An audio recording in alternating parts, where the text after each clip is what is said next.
से कितनों ने गूगल क्लासरूम पे जो मैंने अभी लाइक थोड़ी देर पहले जो डॉक्यूमेंट्स डाला है वो सब आप में से कितनों ने डाउनलोड करके लेके रखा है अपने पास, क्योंकि वही मैं आज कराऊंगी बेसिकली वही 2 टाइप के डेटा इंटरप्रिटेशन के क्वेश्चंस हैं। तो आप में से कितनों के पास है वो?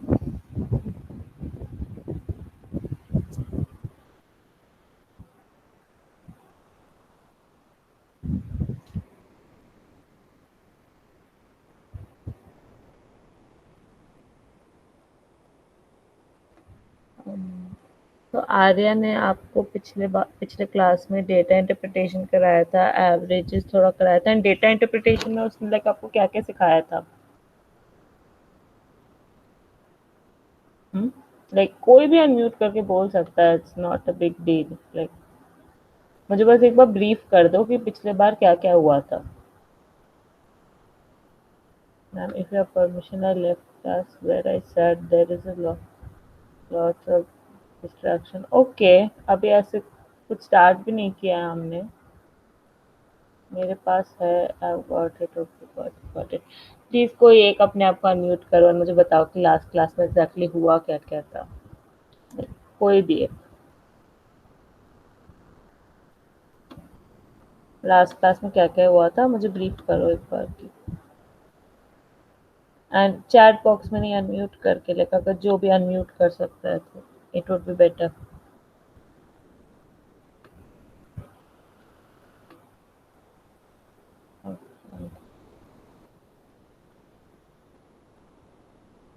गौरी, आप थे लास्ट क्लास में? Yes ma'am. Ma'am last class में क्या क्या हुआ था? डाटा इंटरप्रिटेशन के क्वेश्चन लिए थे, और क्वेश्चन के थ्रू उन्होंने एवरेज का एक्सप्लेन किया था। और मतलब उस क्वेश्चन से मतलब उसने कितने क्वेश्चंस कराए थे अप्रोक्सीमेटली?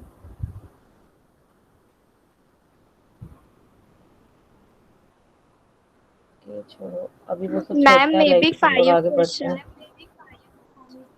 5 क्वेश्चंस? तो ठीक है, तो हाँ। एवरेज का बेसिक्स आप लोगों को करा दिया था उसने? बेसिक्स मतलब कि एवरेज निकालते कैसे हैं, एवरेज यूज कहाँ कहाँ होता है, ऑल दैट। उतना नहीं बताया मैम।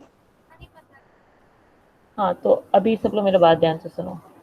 फ्लैट के लिए ना सबसे इम्पोर्टेंट होता है डेटा इंटरप्रिटेशन। ठीक है, टाइम एंड वर्क है, क्लॉक्स, कैलेंडर्स है, लाइक ये सारे चैप्टर्स होते हैं, बट डेटा इंटरप्रिटेशन सबसे इम्पोर्टेंट होता है। But at the same time data interpretation के अंदर आपको परसेंटेजेस आएगा, रेशियो प्रोपोर्शन आएगा, एवरेज आएगा, प्रॉफिट एंड लॉस आएगा। ठीक है, तो इसके लिए आपको आपका ये सब क्लियर होना चाहिए, but at the same time उतना भी इन डेप्थ नॉलेज आपको इन सारे चैप्टर्स की नहीं चाहिए होती है। तो बस मेक श्योर करिएगा कि आपको समझ में आता है कि लाइक क्या डेटा दिया हुआ है, उसको इंटरप्रेट कैसे करते हैं, उसको पढ़ते कैसे, उसको समझते कैसे हैं। ठीक है, तो बेसिकली मैथ सेक्शन का यही एक कैच है, इसमें डेटा इंटरप्रिटेशन आएगा, एंड लाइक यूजुअली हर बार आता है, हर बार क्या पिछले साल ही स्टार्ट हुआ है तो आता है, एंड इट्स ओवरऑल। मैम, मुझे अब तक कौन से पीडीएफ्स नहीं आए? संजना, मैंने तो गूगल क्लासरूम पे अपलोड किया है, आप नहीं हो क्या क्लासरूम में? um,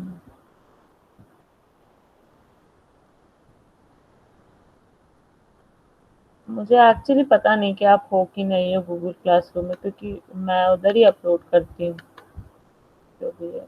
सो आप रजत से पूछ लेना कैसे ज्वाइन करते हैं गूगल क्लासरूम में, तो वो बता देगा आपको। मैंने आज 2 क्वेश्चंस अपलोड किए हैं, आपके पास नहीं है तो ठीक है, मैं प्रेजेंट कर दूंगी अभी।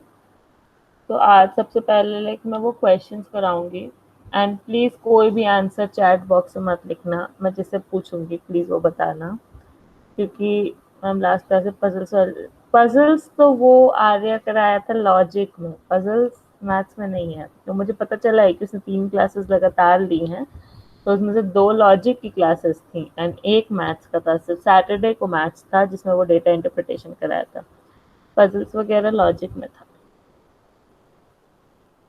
ओके, अब से प्रोबेबली हर सैटरडे का मैथ्स का क्लास वही लेगा, एंड वेंसडे को मैं लूंगी प्रेजेंट। करने दो, एक second। तो Sanjana, like I will be presenting the question for you, ठीक है? तुम क्वेश्चंस देख लेना, एंड प्लीज प्लीज रिक्वेस्ट है, जिनको अच्छे से आता है सारी चीजें, जो बहुत सॉल्व कर देते हैं बॉक्स में आंसर, ठीक है? मैं जिससे पूछूंगी वो लाइक मुझे पता चले कि किसको क्या आता है एंड क्या फिर से एक्सप्लेन करना है। ओके ओके, आप लोगों को सब चीज दिख रही है ना? एग्जाम बोर्ड भी दिखा था ना अभी? I guess so. ओके, सबसे पहले question, so we'll start with this one।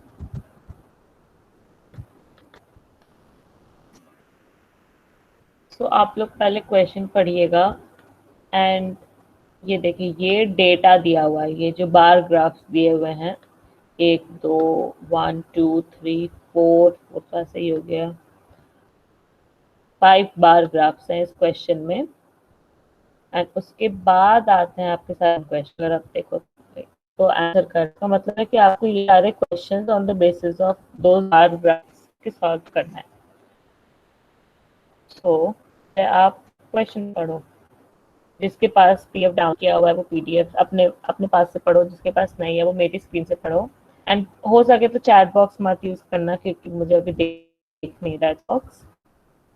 Okay, so the following figures give the information about the production for different varieties of food grains. The rice plus pulses plus wheat plus 4 cereals is equal to food grains. Refer to them for answering। ठीक है?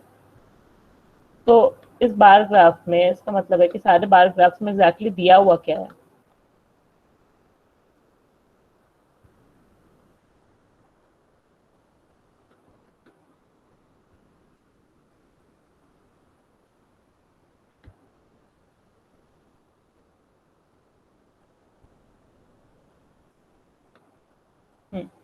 तो मतलब इस bar graph में दिया हुआ क्या है, कौन बोलेगा?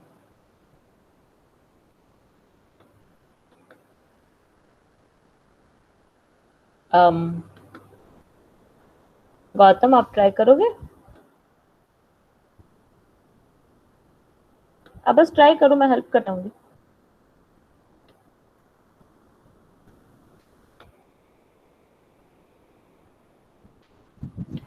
ओके, तो एक, आयुष क्या बोल रहे हो आप? ए क्या है? आप आंसर बोल रहे हो क्या?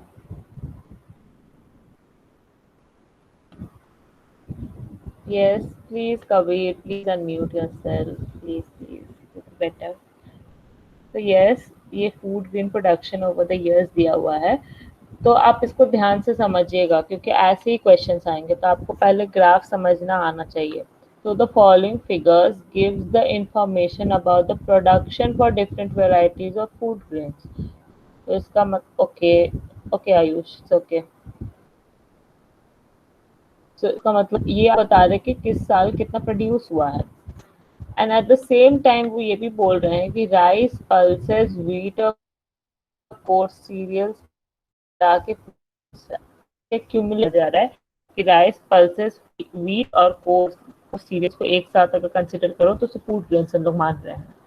तो अब एक एक करके देखिएगा। तो सबसे पहले इस ग्राफ को मतलब अब मतलब इस स्कैन कॉपी में ठीक से नहीं पता चल रहा है, बट कोर्स सीरियल्स का एक अलग ग्राफ है, ठीक है? इट्स डिफरेंट फ्रॉम बाकी सारे। तो कोर्स सीरियल्स का है, सबसे पहले उसकी हेडिंग है कोर्स सीरियल्स। उसके बाद ये लिखा है 95, 96, 96, 97 से जाके 2000, 2001। तो सबसे पहले देखना है आपको कि एग्जैक्टली ये इंफॉर्मेशन में क्या है। तो गिव्स इंफॉर्मेशन अबाउट ये वो तो मतलब डायरेक्शंस में ये नहीं लिखा है कि 95, 96, 96, 97 क्या है, बट हमें अपने कॉमन सेंस से पता चल जाएगा कि ये ईयर्स की बात कर रहे हैं। 1995 टू 1996, 1996 टू 1997 से लेके 2000 टू 2001 तक का डेटा दिया हुआ है। एंड हर बार ग्राफ के ऊपर में जो नंबर दिया हुआ है, that number is the production. मतलब जैसे कि इस फर्स्ट वाले ग्राफ में 29, अब यूनिट भी नहीं दिया हुआ है, क्योंकि यूनिट की ज़रूरत नहीं है। अगर यूनिट नहीं दिया हुआ है इसका मतलब है कि क्वेश्चंस में आपको यूनिट की ज़रूरत नहीं पड़ेगी। तो आप पैनिक मत करिएगा कि ये तो दिया नहीं है कि 29 क्या है, 29 टन्स है, क्विंटल है, क्या है। जो दिया हुआ है उतना ही यूज़ करना है। अगर कुछ नहीं दिया हुआ है इसका मतलब उसकी ज़रूरत नहीं है। तो इसका मतलब है फर्स्ट वाले ग्राफ में इसका मतलब है 1995 टू 1996 में 29। अब 29 का यूनिट क्या है हमें नहीं पता, उतना कोर सीरियल्स प्रोड्यूस हुआ है। तो अगर ध्यान से देखें तो हर बार ग्राफ के ऊपर में वही क्वांटिटी दिया हुआ है, ठीक है। वैसे ही आप पल्सेस में शिफ्ट करिएगा तो उसमें भी नीचे में ईयर्स दिए हुए हैं एंड ऊपर में सारे अमाउंट्स दिए हुए हैं। वैसे ही राइस के लिए है, फिर व्हीट के लिए है, ठीक है, और फूड ग्रेन्स। आपको ये बार ग्राफ समझना आया? किसको किसको नहीं आया? क्योंकि यही सबसे इम्पोर्टेंट होता है and eight the same time data interpretation सबसे इजी भी होता है। तो किसको किसको नहीं आया?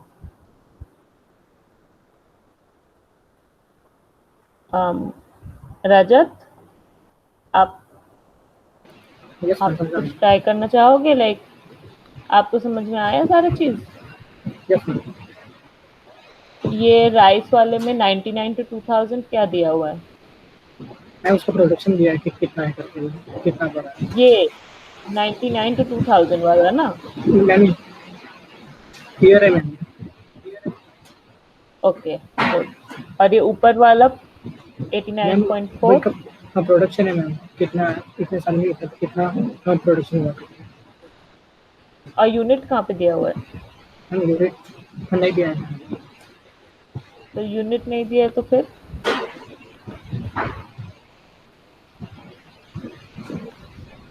यूनिट नहीं दिया हुआ है मतलब यूनिट का काम नहीं है।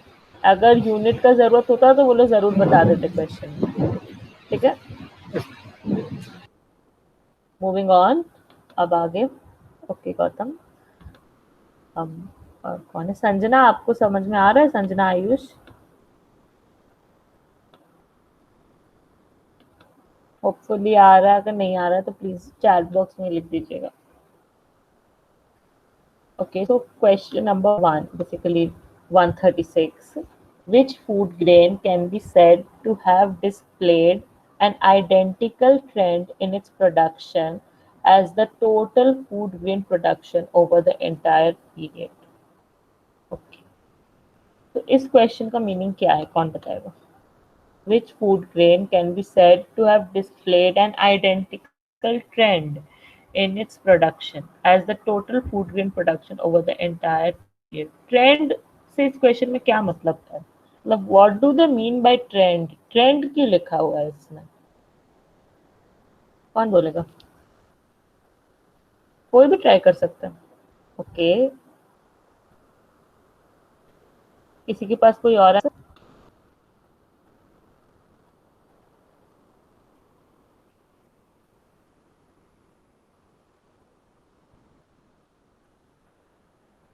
जो अभी चल रहा है, मतलब क्या चल रहा है? तो विच फूड ग्रेन, जिसको नहीं समझ में आया है, सबसे पहले तो कबीर सही बोला है। एंड आयुष आप क्या बोले, मुझे एग्जैक्टली समझ में नहीं आया। जो अभी चल रहा है मतलब किस कॉन्टेक्स्ट में बोला आपने, मुझे नहीं वो समझ आया। ओके, तो मुझे ये नहीं समझ में आता कि आप लोग का नेट का प्रॉब्लम होता है तब आप टीम छोड़ के चले जाते हो, कि मैं इतना बोरिंग आती हूँ कि आप लोग छोड़ के चले जाते हो? Okay, so which food grain can be said to have displayed an identical trend in its production as the total food grain production over the entire period? Identical trend का मतलब है कि लाइक एक तरह से वो मूव कर रहा है इन द सेंस के अगर मान लो कि हम लोग जैसे कि इसके ही एग्जांपल से देखते हैं तो कोर्स सीरियल्स, आप मैं जूम करके दिखा रही हूँ, देखिएगा। कोर सीरियल्स 1995 टू 1996 में 29 है। फिर नेक्स्ट ईयर ये इंक्रीज हो जा रहा है, बट उसके बाद वाले ईयर ये कम हो जा रहा है, फिर ये इंक्रीज हो रहा है, फिर ये कम हो जा रहा है और फिर ये और कम हो रहा है, ठीक है। कोई एक सिमिलर ट्रेंड नहीं है इसका। इसका मतलब ये है कि ये ना तो लगातार बढ़ रहा है ना घट रहा है। ये जब मन क्या ऊपर चला गया फिर नीचे चला गया वैसे सीन है। तो समझ रहे हो आप, ट्रेंड से इनका मतलब ये है। आइडेंटिकल ट्रेंड का मतलब कि अगर इंक्रीज हो रहा है तो इंक्रीज ही हो रहा है, डिक्रीज हो रहा है तो डिक्रीज ही हो रहा है। आइडेंटिकल ट्रेंड से वो मतलब है। अगर आइडेंटिकल ट्रेंड नहीं पूछता तो कोर सीरियल्स का ट्रेंड ये है कि 1996 टू 97 में ये उसका प्रोडक्शन बढ़ गया, लेकिन उसके उसके नेक्स्ट ईयर घट गया, फिर उसके बाद वाले ईयर फिर से थोड़ा बढ़ गया, फिर कम हुआ, फिर उसके बाद फिर से कम हो गया। तो इसके लिए आपको कुछ लाइक रफ वर्क करने की जरूरत नहीं, वो देख के समझ में आ रहा है। फिर उसके बाद पल्सेस में देखो, फर्स्ट ईयर जो भी है, फिर उसके बाद बढ़ गया, फिर घट गया, फिर बढ़ गया, फिर घटा और फिर घटा। तो लाइक फिर से इसमें कोई आइडेंटिकल ट्रेंड नहीं है, ये ना लगातार बढ़ रहा है। अब इससे प्रोपोर्शन मत लगाइएगा गौतम, वो प्रॉब्लम हो जाएगा। लाइक इसमें ना बहुत ही बेसिक चीज है, आपको इसमें कोई रूल्स भी नहीं लगे, आप बस इस डेटा को देखो। देखो डेटा इंटरप्रिटेशन, अगर आप वर्ड को ही डिवाइड कर दोगे ना तो इसका मतलब है डेटा, डेटा यानी कि जो इंफॉर्मेशन दिया हुआ है, एंड इंटरप्रिटेशन मतलब उस इंफॉर्मेशन को समझना है आपको। तो उसके लिए आपको कोई स्पेसिफिक फॉर्मूला हर केस में नहीं लगेगा, आप बस अगर खुद से क्वेश्चन को देख के समझोगे ना तब भी समझ में आ जाएगा। ठीक है, तो पल्सेस में भी देखो आप, इसका ट्रेंड कैसा जा रहा है, ये बढ़ा फिर कम हुआ, फिर बढ़ गया, फिर कम हुआ, फिर कम होते गया। वैसे ही राइस का ट्रेंड क्या है? ओके, कौन बताएगा राइस का ट्रेंड क्या है? राइस और व्हीट का ट्रेंड क्या है?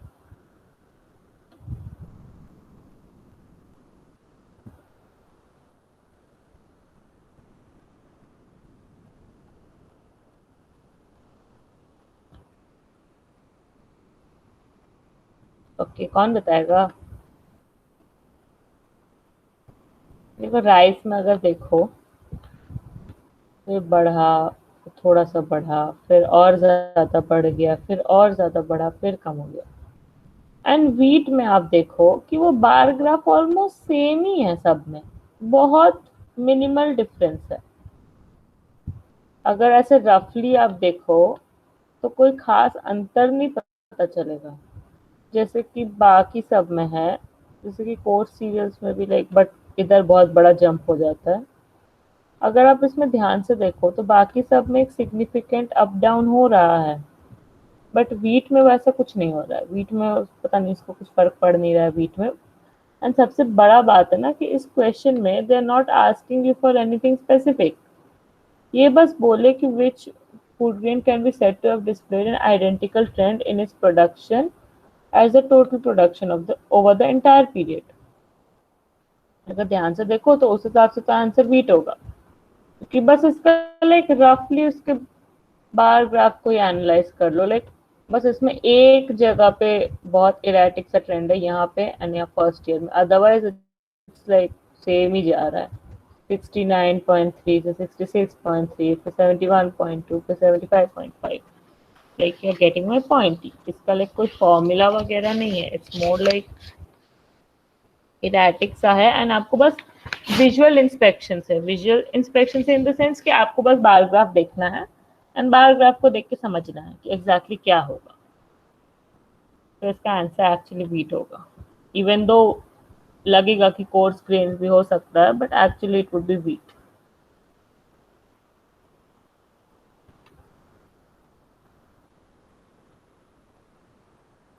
मतलब ट्रेंड का मतलब समझ में आया आप लोग को?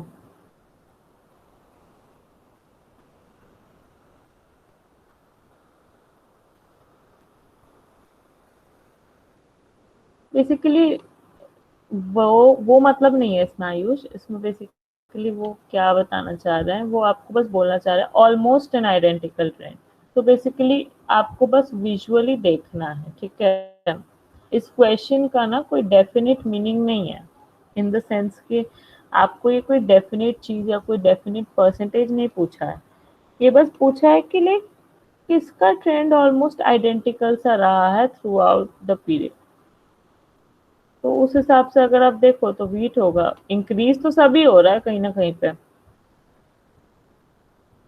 जैसे कि अगर आप देखो तो बहुत क्लोज फाइट है वीट का कोर्स सीरियल्स के साथ। बेसिकली मैंने ये क्वेश्चन इसलिए दिया था ये शो करने के लिए कि ऐसे भी क्वेश्चन आते हैं जिसमें कभी आपको लगेगा ही नहीं कि एग्जैक्टली आंसर क्या होना चाहिए, but at the same time जब आपको एस नहीं एक्चुअली कभी मैथमेटिकली नहीं, इसको बस ये मेरा एक मॉक का क्वेश्चन है, लास्ट ईयर का मॉक का। तो जब मैंने मॉक दिया था तो मुझे भी लगा था कि कुछ तो होना ही चाहिए, बट जब मैंने आंसर चेक किया था उसमें बस था कि विजुअल इंस्पेक्शन से दे आर सेइंग कि wheat is the correct option. तो बेसिकली इस क्वेश्चन का पॉइंट ये था कि this question seems very simple, ठीक है, देखने में लगेगा कि हाँ ये तो बहुत ईजी, इसमें क्या करना है, पर जब आप देखोगे ना वो थोड़ा अंदर अंदर जाके ट्रिकी हो गया।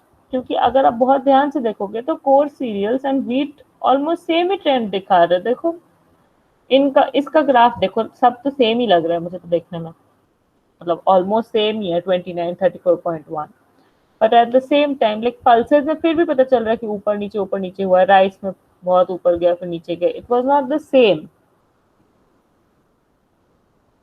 But for cereals and wheat में सेम लगता है। तो जब आपको ऐसे क्वेश्चंस दिखे ना जिसमें लगे कि आंसर एग्जैक्टली क्या है वो पता ही नहीं चल रहा है, अगर आपको बहुत डाउट हो तो प्लीज इस क्वेश्चन को छोड़ दीजिएगा। इसमें मीन और डिविएशन भी नहीं यूज करना है कभी, इसमें कुछ नहीं यूज करना है, इसमें बस आपको ग्राफ देखना है एंड ग्राफ देख के ही समझना है, उतना इसमें करना ही नहीं है। एंड आपको वैसे क्वेश्चंस ही नहीं मिलेंगे जहाँ पे mean and standard deviation deviation वो सारे यूज करने होंगे, क्योंकि उतना मतलब जो क्वेश्चंस ड्राफ्ट करता है ना उसे भी पता होता है कि कितना टाइम लगने वाला है एंड आपके पास कितना टाइम होगा, तो वो आपको कभी वैसे क्वेश्चंस नहीं देगा। तो द पॉइंट इज कि अगर मैं अभी भी ये क्वेश्चन देखूँ ना तो मेरे को आंसर कोर सीरियल्स लगेगा, क्योंकि मेरे हिसाब से उसका ग्राफ ज्यादा एक जैसे जा रहा है, लाइक एक जैसे इन द सेंस नॉट कि इंक्रीज या डिक्रीज हो रहा है, बट एक जैसे इन द सेंस कि सबके वैल्यूज बहुत क्लोज है एंड बहुत सिमिलर से है, आइडेंटिकल से है, but still the answer is wheat.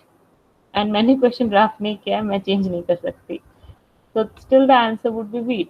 But at the same time जब मैं इस क्वेश्चन का आंसर करूंगी तो what would be logical for me to do is जब मैं देखूं ये क्वेश्चन है जो मेरा माइंड ब्लॉक कर सकता है, मैं अब जैसे कि आप जैसे बहुत लोगों को लग रहा है राइस का भी सिमिलर है क्योंकि वो इंक्रीज हो रहा है, but the answer is wheat and आप जब एग्जाम दोगे आपको नहीं पता होगा कि क्या है। तो अगर आपको लगे मतलब अगर आपको लगे कि बहुत ज्यादा डाउट हो रहा है इस क्वेश्चन में, तब समझ जाइएगा कि this question is not worth answering, क्योंकि हमेशा याद रखिएगा उस 1 मार्क के साथ अगर वो 1 मार्क गलत हुआ तो पहला बात 1 मार्क तो मिलेगा नहीं, साथ में -0.25 कट जाएगा। क्योंकि मेरे नजर में ये क्वेश्चन वाज मतलब टफ फाइट है इस क्वेश्चन में व्हीट और कोर्स सीरियल्स के हिसाब से, क्योंकि जिस तरह से मैं आइडेंटिकल ट्रेंड को समझ रही हूँ, आइडेंटिकल ट्रेंड इन इस प्रोडक्शन मतलब मेरे हिसाब से कि ऑलमोस्ट सिमिलर जा रहा है सब चीज, but at the same time सही बोला गया है कि identical trend also means increase and decrease. जब आपको लगे कि क्वेश्चन अजीब हो गया है एंड आप ऑप्शंस एलिमिनेट नहीं कर पा रहे हैं, तो इसका मतलब है वो क्वेश्चन को छोड़ के आगे बढ़ जाना। Got my point? क्योंकि मेरे पास अभी भी इस मॉक का सोल्यूशन लिखा रखा हुआ है एंड उसमें अभी भी आंसर वही है, visual inspection gives us wheat as the correct option. Wheat कैसे आया करेक्ट ऑप्शन वो किसी को दुनिया में नहीं पता है, बट विजुअल इंस्पेक्शन, तो अब मैं विजुअल इंस्पेक्शन भी करूँ तब भी मुझे व्हीट और कोर्स सीरियल में कोर्स सीरियल ज्यादा सही लग रहा है। तो we can not do anything about it, but at the same time अगर मैं इस एक क्वेश्चन के ऊपर तो दिमाग लगाऊंगी तो इसके बाद के जो 4 क्वेश्चन है जो कि एक्चुअली में इजी हैं वो छूट जाए। तो are you getting my point? तो कबीर फर्स्ट वाले में 136 में कुछ नहीं करना है, बस विजुअल इंस्पेक्शन करना है, तो बहुत सारे आंसर्स निकल सकते हैं उस चीज के, but the correct answer is D wheat. क्या ही कर सकते हैं, क्योंकि लाइक क्लैट में ना जब आप एग्जाम दोगे या कोई भी कॉम्पिटिटिव एग्जाम दोगे वो लोग आपको कंफ्यूज करने के लिए क्वेश्चन देगा ही, ऐसा हो ही नहीं सकता कि आपको सारा क्वेश्चन सॉल्वेबल मिल जाए। बट अगर आप लाइक देखो गेस करने के लिए भी ना ऐसे गेस किया जाता है, अगर 4 ऑप्शंस हैं आप श्योर हो कि उस 4 में से 2 ऑप्शन तो रॉन्ग ही हैं, आपको डाउट बस 2 में है, तब आपको बोला जाएगा कि हाँ आप गेस कर लो। बट अगर देखो कि चारों ऑप्शन में ही कंफ्यूजन है, तब बोला जाता है मत गेस करो, क्योंकि you can look at this question from many different ways. एक तरफ से आप देख सकते हो कि ऑलमोस्ट एन आइडेंटिकल ट्रेंड, मतलब इंक्रीज, बट इंक्रीज तो राइज दिखा रहा है, 4 साल इंक्रीज किया, बस लास्ट वाले साल नहीं किया उस हिसाब से। फिर आप आइडेंटिकल ट्रेंड अगर देख सको कि प्रोडक्शन ऑलमोस्ट सिमिलर हुआ है सब में, तो उसको भी आप आइडेंटिकल ट्रेंड समझ सकते हो। तो इसमें एम्बिग्विटी है, इसमें कंफ्यूजन है, इसमें चारों ऑप्शन सही नहीं लग रहे हैं, तो इसका मतलब है कि ये क्वेश्चन नहीं अटेम्प्ट करना। And eight the same time अभी आप लोग जैसे शुरू शुरू में कर रहे हो ना, तो जबरदस्ती वो सारे पॉइंट्स पे मत जाना जो क्वेश्चन मांगा ही नहीं है आपसे। जैसे कि कबीर आप डिविएशन बोल रहे हो, मीन बोल रहे हो, मुझे समझ में आ रहा है कि आपने मीन, डिविएशन, स्टैटिस्टिक्स पढ़ा है, बट क्वेश्चन वो सब पूछा ही नहीं आपसे, वो आपसे पूछ ही नहीं रहा है, तो आप उधर जब सोचोगे ना, तो आप खुद को खुद से कंफ्यूज करते जाओगे। ओके, तो खुद को खुद से कंफ्यूज बस मत करना। जैसे Gautam was going for proportionality, वो प्रोपोर्शन पूछा ही नहीं आपसे, जो क्वेश्चन जितना पूछता है बस उतना दूर तक ही रहना है, ठीक है। कभी भी क्वेश्चन के बाहर मत चले जाइएगा किसी भी सेक्शन के लिए, क्वेश्चन जितना मांगा है उतना ही है बस। अगर क्वेश्चन, अगर देखो अगर आपको क्वेश्चन नहीं बोला होता कि स्टैंडर्ड डिविएशन मीन निकालना है, तब आप ऑब्वियसली निकालते, बट क्वेश्चन कुछ बोला ही नहीं है आपको, तो वो सब चीज में टाइम वेस्ट मत करिएगा। ऑल्सो आप लोग के बोर्ड एग्जाम्स का कोई इंफॉर्मेशन आया, जो जो 12th में है? आप में से कितने लोग 12th में है अभी? कबीर है, गॉट इट। और कोई? कबीर आप स्टेट बोर्ड से हो या सीबीएसई से हो? सीबीएसई आईसीएसई जो भी होता है, क्या डिफिकल्ट गौतम? स्टेट का नहीं आया तो गौतम क्या डिफिकल्ट है, मतलब आपको समझ में नहीं आया? हाँ, सो कबीर बता रही हूँ मैं, बोर्ड्स का कोई श्योरिटी है नहीं, केसेस बहुत बढ़ रहे हैं, बोर्ड्स पे अभी ज्यादा फोकस मत करना, बोर्ड्स पे अभी ज्यादा फोकस मत करना, फ्लैट पे करना, क्योंकि बोर्ड्स का सही में कोई श्योरिटी नहीं है। 10th कैंसिल कैंसिल कर दिए, महाराष्ट्र में सीन बहुत खराब है। ओके गौतम, मैं समझ गई आपको मैंने बहुत कंफ्यूज कर दिया, तो आप मेरी बात ध्यान से सुनिए। ये क्वेश्चन पढ़िए, ठीक है। Which food grain can be said to have displayed an identical trend in its production as the total food grain production over the entire period? ठीक है। आइडेंटिकल ट्रेंड, आइडेंटिकल ट्रेंड के 2 मतलब निकलते हैं, ठीक है। आइडेंटिकल ट्रेंड का एक मतलब होता है कि वो हर साल या तो इंक्रीज कर रहा है या हर साल डिक्रीज कर रहा है, ठीक है। आइडेंटिकल ट्रेंड ये भी, इसका मतलब ये भी हो सकता है कि वो हर साल एक पर्टिकुलर अमाउंट से इंक्रीज कर रहा है, पर्टिकुलर अमाउंट से डिक्रीज कर रहा है। एंड इसका एक और मीनिंग निकल सकता है, आइडेंटिकल ट्रेंड का मतलब होता है कि हर साल almost same amount of production हो रहा है, एकदम आस पास से प्रोडक्शन हो रहा है, नॉट मूविंग अलॉट, एकदम डिविएट ज्यादा नहीं कर रहा है, ठीक है। तो इस क्वेश्चन को जब आप देखोगे, आपको एग्जैक्टली उसका आंसर नहीं समझ में आएगा, ठीक है। इस क्वेश्चन में आपको रेशियो प्रोपोर्शन नहीं यूज करना है, इस क्वेश्चन में आपको स्टैटिस्टिक्स नहीं यूज करना है, इस क्वेश्चन में आपको परसेंटेजेस भी नहीं यूज करना है, क्योंकि क्वेश्चन पहला बात तो वो मांगा ही नहीं है। क्वेश्चन का सॉल्यूशन है कि जब आप विजुअल इंस्पेक्शन करते हो, विजुअल इंस्पेक्शन का मतलब है कि जब आप चारों ग्राफ्स देखते हो, तब पता चलता है कि वीट सही आंसर होगा, क्योंकि wheat shows N identical trend. तो अगर आप देखो तो इस क्वेश्चन में कंफ्यूजन है, क्वेश्चन, ये क्वेश्चन डिफिकल्ट नहीं है, इस क्वेश्चन में कंफ्यूजन है। इसीलिए ये क्वेश्चन आप या तो तुक्का मार के आंसर कर सकते, गेस कर सकते हैं, या आप इसे शांति से लीव कर सकते हैं, क्योंकि बाकी के 4 क्वेश्चन इजी हैं। इस क्वेश्चन का पॉइंट वही है कि आपको जो क्वेश्चन है पूछा है, पहला बात तो आपको उसके बाहर जाना ही नहीं है, समझे। उसके बाद भी अगर आप देखो, मेरे हिसाब से तो आइडेंटिकल ट्रेंड के वो 3 मीनिंग होते हैं in is production as the total food print production over the entire.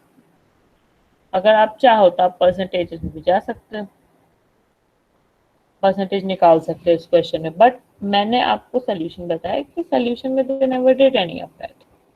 तो जब आप देखोगे ना कि एक क्वेश्चन है जो आपको कंफ्यूज कर रहा है, आपको बहुत गंदे से कंफ्यूज कर रहा है, तो सजेस्ट किया जाता है कि आप उस क्वेश्चन को छोड़ दो। समझे पॉइंट को गौतम। जैसे कि आंसर में विजुअल इंस्पेक्शन है, बट अगर आप चाहो तो आप परसेंटेजेस यूज करके भी देख सकते हो, जैसे कि राइस का प्रोडक्शन ओवर उस साल का प्रोडक्शन, बट कितने साल का करोगे, सारे साल का फॉर ऑल द 4 तो नहीं करोगे ना। तो पॉइंट इज कि द फर्स्ट क्वेश्चन का पॉइंट वाज कि अगर आप क्वेश्चन देख रहे हो जो पहला बात आपको बहुत ज्यादा कंफ्यूज कर रहा है एंड आप कोई कोई आंसर को फाइनलाइज नहीं कर पा रहे हो, इसका आंसर वीट है। अगर आप आंसर को फाइनलाइज नहीं कर पा रहे हो एंड तब सबसे ज्यादा सजेस्ट किया जाता है कि आप उसको छोड़ दो, क्योंकि अगर आप देखो तो बाकी 4 क्वेश्चन बहुत इजी हैं, बाकी चार बहुत ज्यादा इजी हैं इसमें।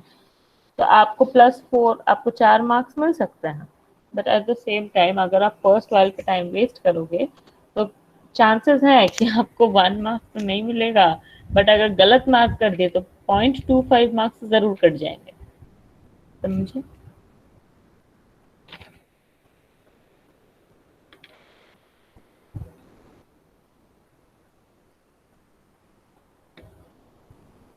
इसके बाद वाला question, for which year was the percentage contribution of wheat to the total food grain production the highest. For which year the percentage contribution of wheat to the total food grain production। तो इस question में exactly निकालना क्या है, कौन बोलेगा।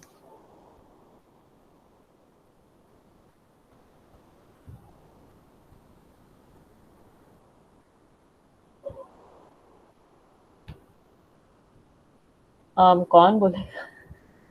Okay, percentage contribution of wheat. Ma'am जिस साल वीट सबसे ज्यादा प्रोड्यूस हुआ था। नहीं मतलब निकालना क्या है क्वेश्चन में।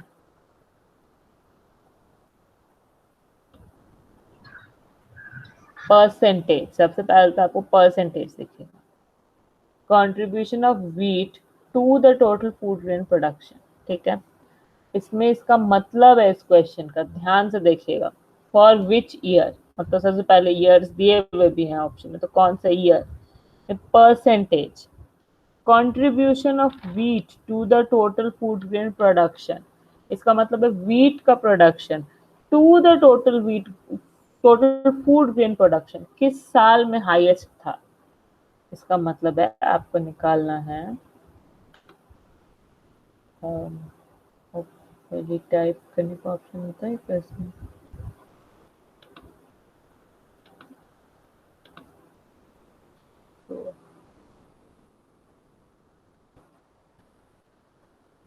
Production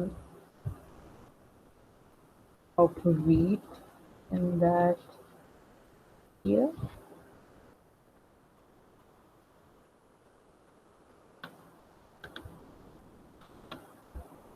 by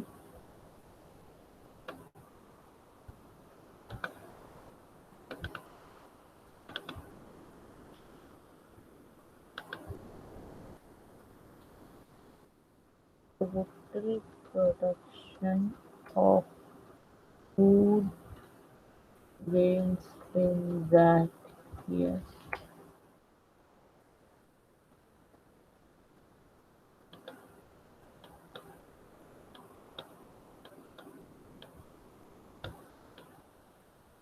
इंटू 100 कर रहे क्योंकि परसेंटेज निकालना। ठीक है, तो समझ में आया आपको कि इस क्वेश्चन में एग्जैक्टली निकालना क्या था। एंड ये याद रखेगा, ये सिर्फ 1 साल के लिए नहीं निकालना है, ये जितने ऑप्शंस दिए हुए हैं उन सब के लिए निकालना है। फिर इसमें एक और ट्रिक होती है, इसलिए पहले आप मुझे ये बताइए, आपको ये पॉइंट समझ में आया? गौतम, समझ में आया आपको? हाँ,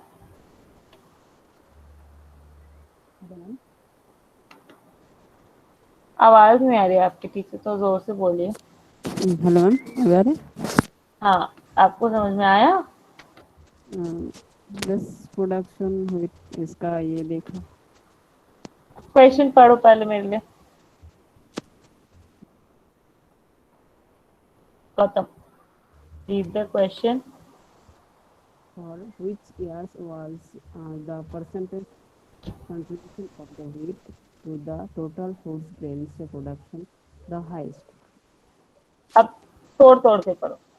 फॉर विच ईयर, ठीक है? 97 to 1998. अब ऑप्शन अभी नहीं, क्वेश्चन में फॉर विच ईयर मतलब आपको कौन से 19 साल में was the percentage contribution of wheat, contribution of wheat कहाँ से मिलेगा? इस ग्राफ से मिलेगा। Yes. इस साल में कितना हुआ, उस साल में कितना हुआ, to the total food grain production. Total food grain production, देखो फूड ग्रेन ही नाम है इस वाले ग्राफ का। टोटल फूड ग्रेन प्रोडक्शन किस साल में वो परसेंटेज हाईएस्ट है, बस वो निकालना है। Oh, ठीक है, तो आप मुझे इसका मतलब बताओ।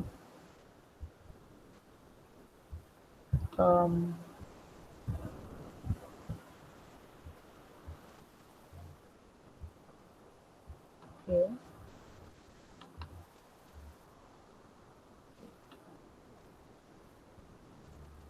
मुझे जो पूछना है वो मुझे मिल भी नहीं रहा।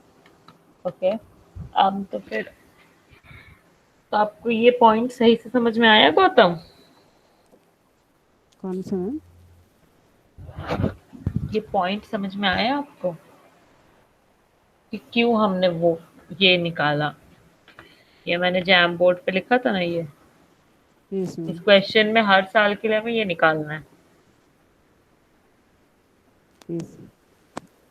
तो फर्स्ट ईयर का परसेंटेज क्या होगा?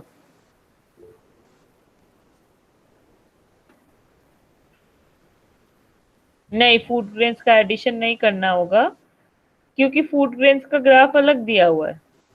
ये देखो, ये तो है फूड ग्रेन्स का ग्राफ, देख रहे हैं Ayush? Food grains to wheat का परसेंटेज नहीं, व्हीट टू फूड ग्रेन्स का परसेंटेज। क्योंकि आप ये भी देख सकते हो कि व्हीट का प्रोडक्शन ऑब्वियसली कम होगा और फूड ग्रेन्स का ज्यादा होगा, इसलिए व्हीट के नीचे फूड ग्रेन, मतलब व्हीट न्यूमरेटर की जगह पे एंड फूड ग्रेन डिनोमिनेटर की जगह पे। ठीक है, साल है यहाँ पे 6। ठीक है, ऑप्शन में 4 दिए हुए हैं, तो दिमाग लगाइएगा एंड सारे का परसेंटेज मत निकालिएगा, जो ऑप्शन में 4 है ना बस उसी के निकालिएगा। तो सबसे पहले 1997 98 का, ठीक है? तो 1997 98 का क्या परसेंटेज होगा बताइए?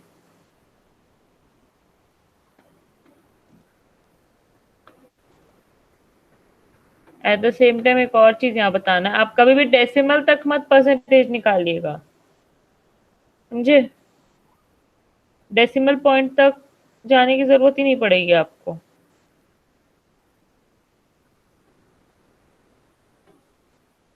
ये मैं क्यों बोल रही हूँ अभी बताती हूँ।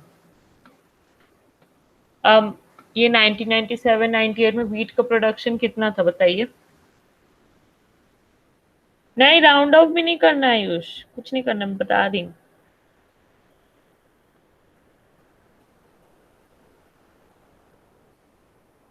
बताइए मुझे, डेटा क्या, production of wheat in that year कितना है? 66.3, राइट?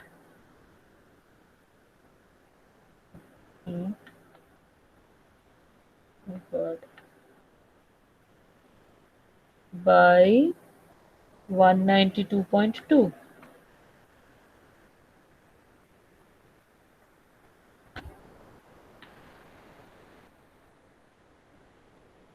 into 100। ठीक है, तो आप करोगे क्या, बात सुनिए ध्यान से, ठीक है। सबसे पहले डेसिमल पॉइंट हट जाएगा दोनों में से। क्यों हटेगा आपको पता है कि वो बताऊं मैं? नहीं मैम, समझ गया। ओके, सबसे पहले डेसिमल पॉइंट हट जाएगा, कट हो जाएगा। उसके बाद सिंप्लीफाई, ऐसे ऐसे क्वेश्चन में कैसे करते हैं बता रही हूँ। आप पूरा सिंप्लीफाई मत करिएगा, पूरा सिंप्लीफाई इन द सेंस जितना भी कॉमन फैक्टर्स कट सकते हैं काट लीजिएगा, ठीक है। ये 2 के टेबल से जाएगा, प्रॉब्ली 3 के टेबल से भी कुछ जाएगा, जो भी, ठीक है, करिएगा। फिर जब डिवाइड करने जाते हैं ना, लाइक अगर आप अपने कैलकुलेटर पे इसको देखो तो इसका आंसर आएगा 34.49। बट आपको 0.49 तक जाना ही नहीं है। जब आप डिवाइड करने बैठोगे ना, एंड जब 34 तक आ जाएगा, मतलब डेसिमल पॉइंट तक आपको जाना ही नहीं है, उसके पहले ही जैसे आपको 34 एक नंबर मिल जाएगा, आप उधर रुक जाइएगा, 34 नोट करिएगा एंड आगे बढ़िएगा। ये क्यों बोल रही हूँ, क्योंकि ये सारे क्वेश्चंस में ना आपको कभी ऐसे वैल्यूज नहीं देंगे जैसे कि एक में 34.49 है, एक में 34.29 है, वैसे नहीं वैल्यूज होंगे। मतलब जब आप निकालोगे परसेंटेज तो उसमें बहुत क्लियर कट फिगर रहेगा, जैसे कि अगर एक 34 है तो एक 37 होगा, एक 32 होगा, एक 31 होगा। तो आपको बहुत ईजिली पता चल जाएगा कि कौन सा बड़ा है कौन सा छोटा है। आपको डेसिमल तक जाने की ही जरूरत नहीं पड़ेगी। समझ रहे मेरे पॉइंट को? तो 0.49 तक आपको आना ही नहीं है, आप 34 पे रुक जाओगे, क्योंकि वो आपसे वैल्यू नहीं पूछा है। वो बस पूछा है कि किस ईयर में प्रोडक्शन हाईएस्ट थी, मतलब वो प्रोडक्शन वाला वो परसेंटेज हाईएस्ट था। तो वो आपको ये डेसिमल के पहले वाला पार्ट देख के भी समझ में आएगा। समझ रहे हो? जैसे कि मान लो कि मैं करने जा रही हूँ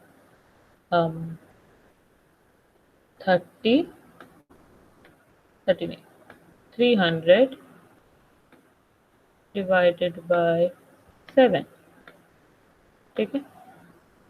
तो मैं क्या करूंगी,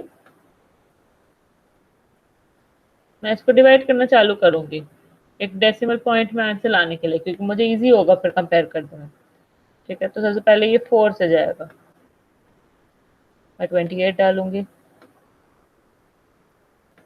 फिर 2 बचेगा, मैं 0 नीचे कैरी डाउन करूंगी, फिर ये 2 टाइम्स में जाएगा 14।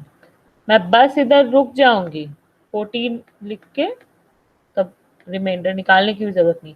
मैं बस 42 लेके छोड़ दूंगी, मैं आगे बढ़ जाऊंगी। समझ रहे हो आप कि ऐसे क्यों करना है? क्योंकि सबसे पहला बात, इस क्वेश्चन में आपको ये नहीं पूछा कि परसेंटेज क्या है। इस क्वेश्चन ने बस आपको ये पूछा कि किस ईयर में इंक्रीज सबसे ज्यादा है। तो वो आपको फर्स्ट 2 डिजिट देख के भी समझ में आ जाएगा। जैसे कि ये 300/7 है, फिर मैं आपको एक ऑप्शन दे देती हूँ 400/7, फिर एक और दे दूंगी 500/7। तो आपको तो फर्स्ट 2 पार्ट डिजिट देख के ही समझ में आ जाएगा कि कौन से ईयर में हाईएस्ट है। समझ रहे हो मेरे बात को?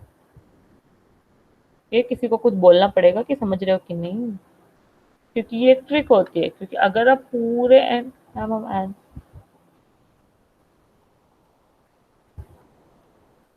आपसे परसेंटेज मांगा है ना आयुष, तो गलत आंसर आएगा। आप 192 माइनस 66 क्यों करोगे? एक बात बोलो, 192 माइनस 66 और 66.3 बाई 192, इसमें अंतर नहीं होगा। एंड आप अगर आपका मतलब ये था कि 192 माइनस 66, या अगर आपका मतलब है कि हम लोग पॉइंट हटा दें, मतलब 66/192 कर दें, तो देखो करता है बहुत लोग, but at the same time उसमें एक रिस्क रहता है कि आपका आंसर गलत आ जाएगा। आंसर गलत आ जाएगा इन द सेंस कि अगर मान लो कि इस वाले का आंसर 34.49 था, जैसे 34 था, एंड वो डेसिमल के कारण भी एक तरह से आया है वो 34। अगर आप उसको हटा दोगे, यानी कि अगर आप उसको 66/192 लोगे, तो चांसेस है कि आंसर 33 आ जाएगा। But at the same time बाकी ऑप्शंस में से भी किसी एक का शायद आंसर 33 है, तो वैसे ट्रिकी हो जाएगा। तो यहाँ पर percentage of separative value option C का सेम ही आता है कि वो आपका कोई एक क्वेश्चन में कोइंसिडेंस हो गया होगा, बट ओवरऑल वैसे मत करिएगा, जो क्वेश्चन पूछता है वो ही निकाला जाता है। सो अब मेरी बात सुनिएगा, इसको जैसे 34 तक छोड़ दिया, ठीक है, बाकी सारे कब निकालिएगा, बस फर्स्ट होल नंबर वाले पार्ट तक निकालिएगा। बट जैसे आप देखो कि एक और में आंसर 34 आ गया है, तब आप डेसिमल पॉइंट लगाइएगा एंड फर्स्ट डेसिमल की पोजीशन पे जाइएगा। अगर फर्स्ट डेसिमल देखने के बाद भी नहीं कंफर्म हो पा रहा है कि कौन सा वाला बड़ा नंबर है, तब आप सेकंड डेसिमल तक जाइएगा। बट ऐसे शुरू में ही 2 डेसिमल प्लेसेस तक जाके राउंड ऑफ मत करिएगा। समझ रहे हो मेरी बात को? हम, हाँ ना कुछ भी। यस कभी कबीर, गौरी, और कौन कौन है क्लास में? गौतम, आपको समझ में आ रहा है? Gautam, Milind, Rajat, Ayush, Milind, Sanjana, hello ma'am. Gautam, yes. 1997 data को और ज़्यादा भी ले सकते हैं ना, 1998 से 1999 से क्या? फिक्स इसका फूड ग्रेन और व्हीट का जो डाटा लिए ना, जो तो 60। दिया हुआ है ना, हाँ क्वेश्चन मतलब आप क्या पूछ रहे हो मुझे नहीं समझ में आ रहा है।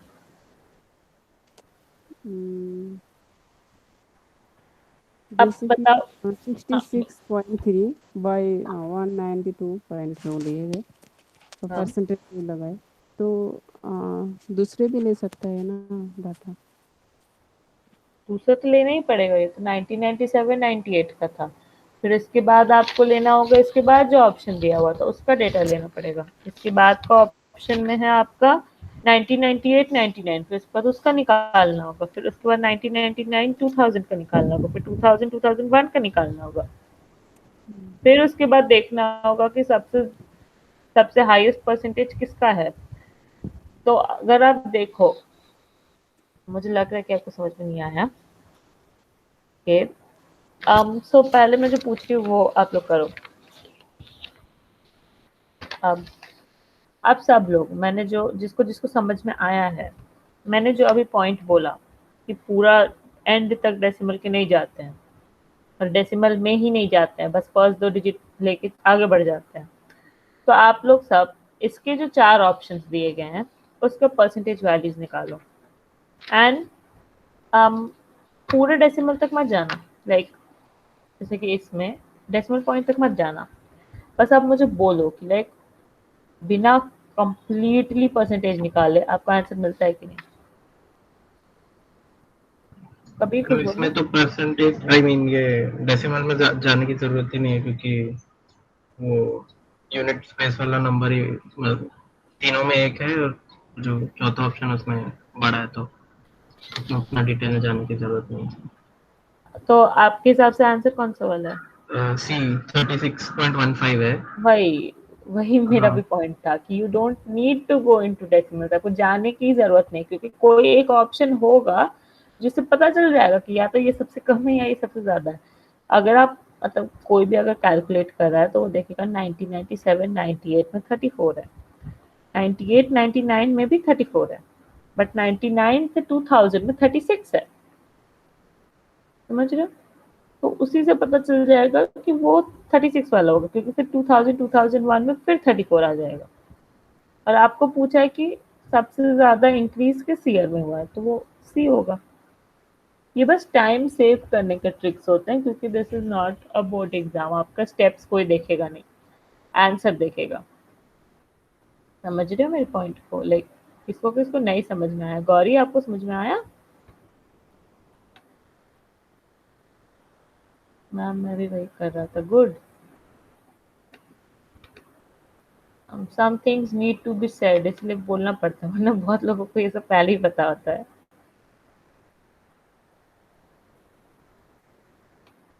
गौतम, आपको नहीं समझ में आया क्या? नहीं मैम।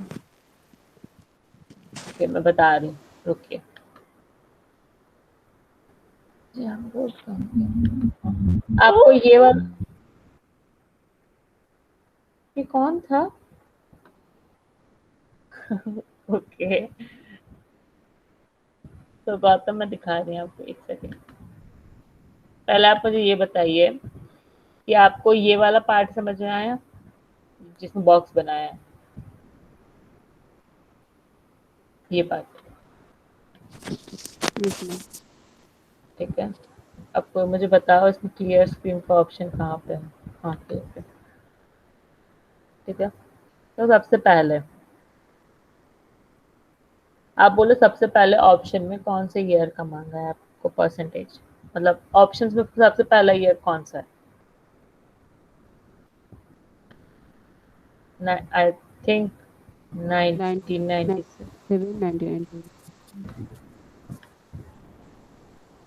या 97 टू 8, ठीक है। आपको क्या पूछा है क्वेश्चन में, पहले आपको मुझे बताओ कि हाईएस्ट परसेंटेज किस साल का है, एंड फिर आपको 4 साल के ऑप्शंस दिए गए। तो हाईएस्ट पता करने के लिए आपको जो भी चारों साल के ऑप्शंस दिए हुए हैं उसका परसेंटेज तो निकालना होगा ना। आप एक वैल्यू देख के थोड़ी ना बोल सकते हैं कि वो हाईएस्ट है। मैं अगर आपको बोलूंगी कि जैसे कि 4 लोग हैं, ए बी सी और डी, ये लोग ने अपना फाइनल एग्जाम दिया है, अब मुझे बताओ कि किसको सबसे ज्यादा मार्क्स मिले हैं, एंड मैंने बस बोल दिया कि ए को 50 आए हैं, तो किसको सबसे ज्यादा मार्क्स मिले हैं, पता चलेगा? मतलब No. मान लो कि आपने और आपके 3 और दोस्तों ने एग्जाम दिया, ठीक है। मैंने पूछा कि किसको सबसे ज्यादा मार्क्स आए, आपने बोला मुझे 100 में 70 आए, तो मुझे कैसे पता चलेगा सिर्फ उतना जान के कि सबसे ज्यादा किसको आए? समझ रहे हो मेरी बात को? समझ गया। ये पता करने के लिए कि सबसे ज्यादा किसको आया, मुझे आपका मार्क्स भी पता होना चाहिए एंड वो आपके बाकी तीनों फ्रेंड्स का भी मार्क्स पता होना चाहिए, तब Yes, मैं ma'am. पता कर सकूंगी ना कि सबसे ज्यादा किसको आया है।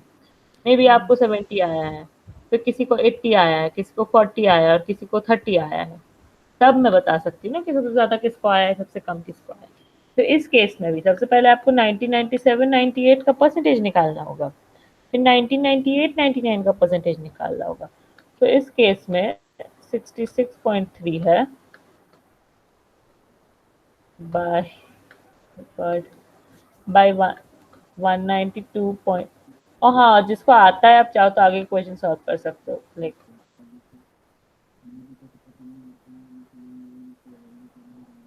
इंटू 100। तो आपको ये परसेंटेज निकालना है, यही परसेंटेज आपको 98 99 के लिए भी निकालना है, 99 2000 और 2000 2001 के लिए भी निकालना है। समझ रहे हो? Yes, ma'am. जब आपको चारों परसेंटेज मिलेंगे ना, तभी जाके आपको समझ में आएगा कि सबसे हाईएस्ट परसेंटेज किसका है। And eight the same time competitive exam में टाइम नहीं रहता है ज़्यादा, बहुत कम टाइम रहेगा। जैसे मैथ्स, तो इस ऑप्शंस में आपको बस 4 साल दिए गए हैं, ये नहीं पूछा है ना कि सबसे ज्यादा हाईएस्ट परसेंटेज किस में है एंड कौन सा वाला। ओके, नालंदा एकेडमी,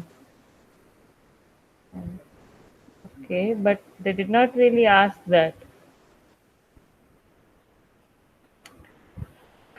देखो, ये जो आप कर रहे हो ना, प्रॉब्लम क्या है ना कि आपको अभी तो आंसर सही आ जा रहा है, बट वो कोइंसिडेंस है, इट्स जस्ट अ कोइंसिडेंस कि आपको सही आंसर आ रहा है उस मेथड से भी, कि लाइक हाँ इट हैपेंस कि टोटल प्रोडक्शन वैसे उस हिसाब से, लाइक ये टोटल एंड ऑल। आप परसेंटेज निकाले हो क्या? और रजत, ये परसेंटेज है क्या कि कुछ सम है? Yes, ma'am. Yes, ma'am. Percentage है ma'am. Yes, yes. ओके, मुझे लगा आप सम नहीं नहीं, निकालो उसने तो। उसने पॉइंट डालना मिस कर दिया, नहीं नहीं, मुझे सही में लगा 34.97। नहीं नहीं, ओके, आई गॉट इट। ठीक है, तो जैसे कि आपको पहला बात तो उतना दूर तक जाने की जरूरत भी नहीं है। आप जब 34 देखोगे ना, तो उसी टाइम रुक जाना। फर्स्ट वाले 97 98 में भी 34 पे रुक जाना। जब 99 2000 देखोगे तो 36 आएगा, उधर रुक जाना, एंड फिर 2000 2001 में 34 आएगा। आप समझ जाओगे कि 36 हाईएस्ट है, तो बस। Like I got your point Rajat, आप सही कर रहे हो, बट मैं बोल रही हूँ कि पूरा डेसिमल पॉइंट तक सब जाने में टाइम बहुत लगेगा, उतना टाइम नहीं रहेगा। तो कन्वीनियंस देखना पड़ता है कि मैं ये नहीं बोल रही हूँ कि आपको ज़रूरी है कि आप सिर्फ 34 तक जाओगे तभी आंसर आ जाएगा। बहुत बार होता है कि हर में फर्स्ट दो यूनिट्स और टेंस वाले प्लेसेस में 34 आ जाएगा, तब आपको एक डेसिमल पॉइंट में भी जाना पड़ेगा। बट यूजुअली क्वेश्चन में वैसे नहीं होते, क्योंकि उन्हें भी, जो क्वेश्चन बनाते हैं उन्हें भी पता होता है कि उतना टाइम ही नहीं है कि लोग उतना जाके उतना ज़्यादा कैलकुलेशन करें। एंड अगर आप ये देखोगे कि लाइक क्वेश्चन है जिसका कैलकुलेशन बहुत लंबा जाएगा, आपको बहुत टाइम लगेगा, लाइक बहुत ज़्यादा टाइम लग जाएगा एक क्वेश्चन बनाने में, तो वंस अगेन यही बोला जाता है कि क्वेश्चन छोड़ देना, अगर आपको वैसे लगता है। बट वैसे वैसे करके सारे क्वेश्चन मत छोड़ दीजिए। Okay, so coming back to Gautam वाला पॉइंट, ये परसेंटेज आपको निकालना होगा, ठीक है। आप कुछ ऐड सब्ट्रैक्ट नहीं कर सकते हो, जो मांगा है वही देना पड़ेगा। तो इसमें आपको इसका परसेंटेज निकालना है। तो परसेंटेज कैसे निकालोगे आप इस चीज़ का? इसको पहले सिंप्लीफाई करोगे ना गौतम? सिंप्लीफाई करोगे, कैसे सिंप्लीफाई करोगे?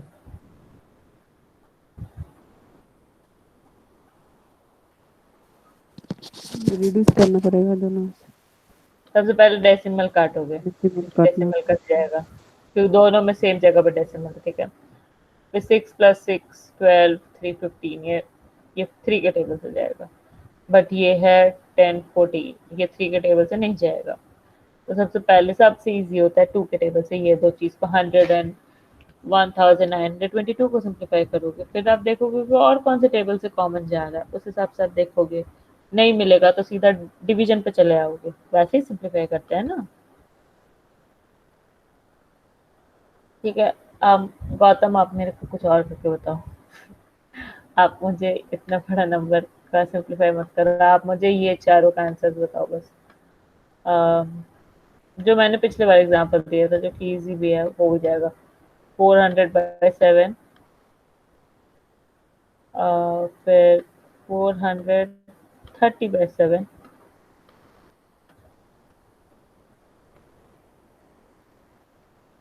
500/7। आप ये सारा निकाल के दो मुझे, क्या है?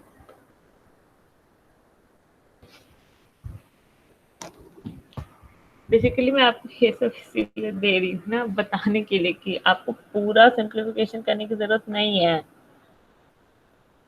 टू रीच एन आंसर, सही ऑप्शन पता करने के लिए आपको पूरा सिंप्लीफिकेशन करने की जरूरत नहीं है। एंड मुझे मतलब मुझे ऐसा लग रहा है कि क्योंकि मैं बाकी बाकी ईयर्स के डेटा नहीं दी हूँ, इसलिए शायद आपको कंफ्यूजन हो रहा है। बट व्हाट डू आई से, लाइक ये बस एक ईयर का परसेंटेज निकाला है मैंने, आपको समझ में आ रहा है गौतम? 90, आपको पहले 97 98 का निकालना होगा, फिर 90 होगा। आपको क्या समझ में नहीं आ रहा, आप एक बार मुझे बताइएगा गौतम।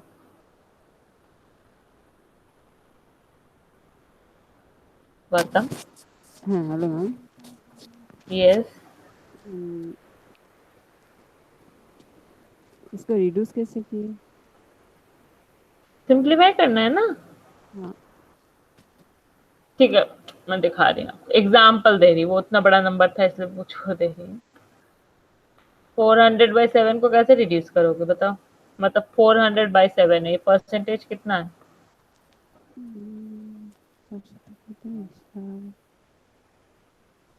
ये ऐसे आएगा ना, डिवाइड करते हैं फिर।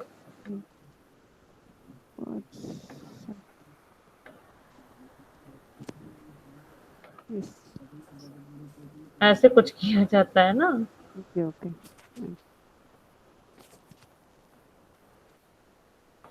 अगर आपको कोई पूछे 400, आपको डेसिमल में कोई चीज को निकालना होता है तो कैसे निकालते हो? ऐसे ही करते हो ना, समझ रहे हो गौतम? जी मैम। पक्का? यस। बोलो इसको सिंप्लीफाई करके कितना परसेंट आएगा 400/7 को?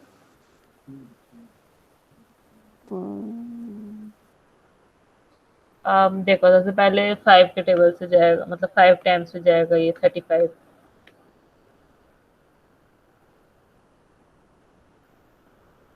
फिर 507 टाइम्स में जाएगा,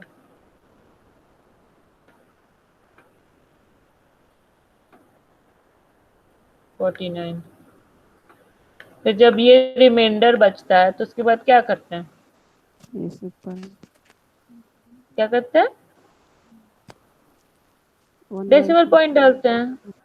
डेसिमल पॉइंट डालने से 0 आता है, बट मैं बोल रही हूँ डेसिमल पॉइंट तक जाने की जरूरत नहीं है, आप इतना में छोड़ देना, ओके आगे बढ़ जाना, बस यही पॉइंट है, ठीक है। ओके मैम बट अगर आप, हाँ बस यही पॉइंट है, ओके। जी अब आगे देख, किसी ने नेक्स्ट वाला क्वेश्चन सॉल्व किया है? इस क्वेश्चन में पहले ही बता देती हूँ, which of the following statements is और आर ट्रू। इसका मतलब है कि आपको चारों स्टेटमेंट्स का मतलब ट्रूथ या फॉल्सिटी वेरीफाई करना होगा कि कौन सा सही है कौन सा गलत है। Except 1997-98 rice and wheat production have followed identical trends. तो होपफुली इस वाले क्वेश्चन में अगर आप देखोगे तो इस वाले क्वेश्चन में identical trends definitely mean similar increase and decrease, ठीक है। इंक्रीज किया, फिर थोड़ा सा इंक्रीज किया, फिर बहुत ज्यादा इंक्रीज किया, फिर इंक्रीज किया। Oh God, I'm C and D option. C and D. Okay, 1 second. Okay, एक सेकंड, मेरा लैपटॉप हैंग कर रहा है। Yeah. C and D option. Okay.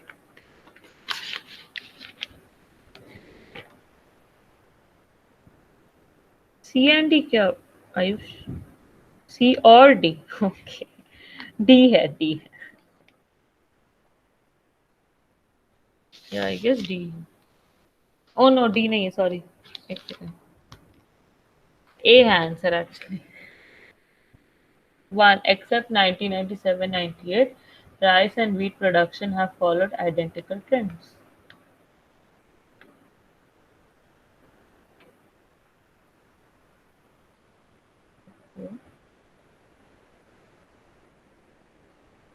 इस ईयर को हटा दो, increase increase decrease, increase increase decrease. अब समझ रहे हो आइडेंटिकल ट्रेंड्स? इस क्वेश्चन में क्या हुआ, कंपेयर करना था आइडेंटिकल ट्रेंड्स को। ओके, बता रही मैम, लग नहीं रहा कि नहीं वैसे आइडेंटिकल ट्रेंड इसमें नहीं फॉलो करना है, मतलब देखना, देखो इस वाले पार्ट को हटा दो, ठीक है, मतलब 1996-97 को नहीं कंसिडर करना है, ठीक है। यहाँ से देखना 1997-98 से, क्योंकि वो पहले ही बोल दिया एक्सेप्ट 96-97। इधर से देखो 97-98 टू 98-99 इंक्रीज किया राइस, ठीक है। Ma'am except 97-98। हाँ भाई, उसको 97-98 को हटा के, एक सेकंड, 96-97 को हटा के कि 97-98 को हटा के? 97-98। Okay, yes sir. तो आप देखना यहाँ पे इंक्रीज किया, ठीक है, इधर भी ये इंक्रीज किया, इस वाले को कंसिडर ही नहीं करना है, तो आगे बढ़ जाना उधर से, ठीक है। फिर यहाँ पे इंक्रीज हुआ, ये भी इंक्रीज हुआ, वो उसका मतलब है बस आइडेंटिकल ट्रेंड से, आपको कोई मैथ्स परसेंटेज वो सब कुछ नहीं करना, बस आपको देख के समझना है। फिर इधर इंक्रीज हुआ, इधर भी इंक्रीज हुआ, फिर डिक्रीज हुआ, इधर भी डिक्रीज हुआ, मतलब दोनों का ट्रेंड सेम है। ट्रेंड बेसिकली जैसे ग्राफ में ट्रेंड बोला जाता है कि डिमिनिशिंग ट्रेंड है, मतलब नीचे जा रहा है ग्राफ, अपवर्ड ट्रेंड है, प्रोग्रेसिव ट्रेंड है, ऊपर जा रहा है, सिमिलर ट्रेंड शो कर रहा है। जैसे कि बोला जाता है कि अगर मैं एग्जांपल दूं कि पुणे एंड मुंबई में कोविड के ट्रेंड्स सिमिलर हैं, तो इससे आपको क्या समझ में आएगा? देखो यही समझ में आएगा ना कि अगर अगर आप न्यूज़ में देखो कि पुणे में केसेस बहुत बढ़ रहे हैं, इसका मतलब मुंबई में भी बढ़ ही रहे होंगे, क्योंकि मैंने बोला है कि दोनों जगह ट्रेंड सेम है। That is meant by trends.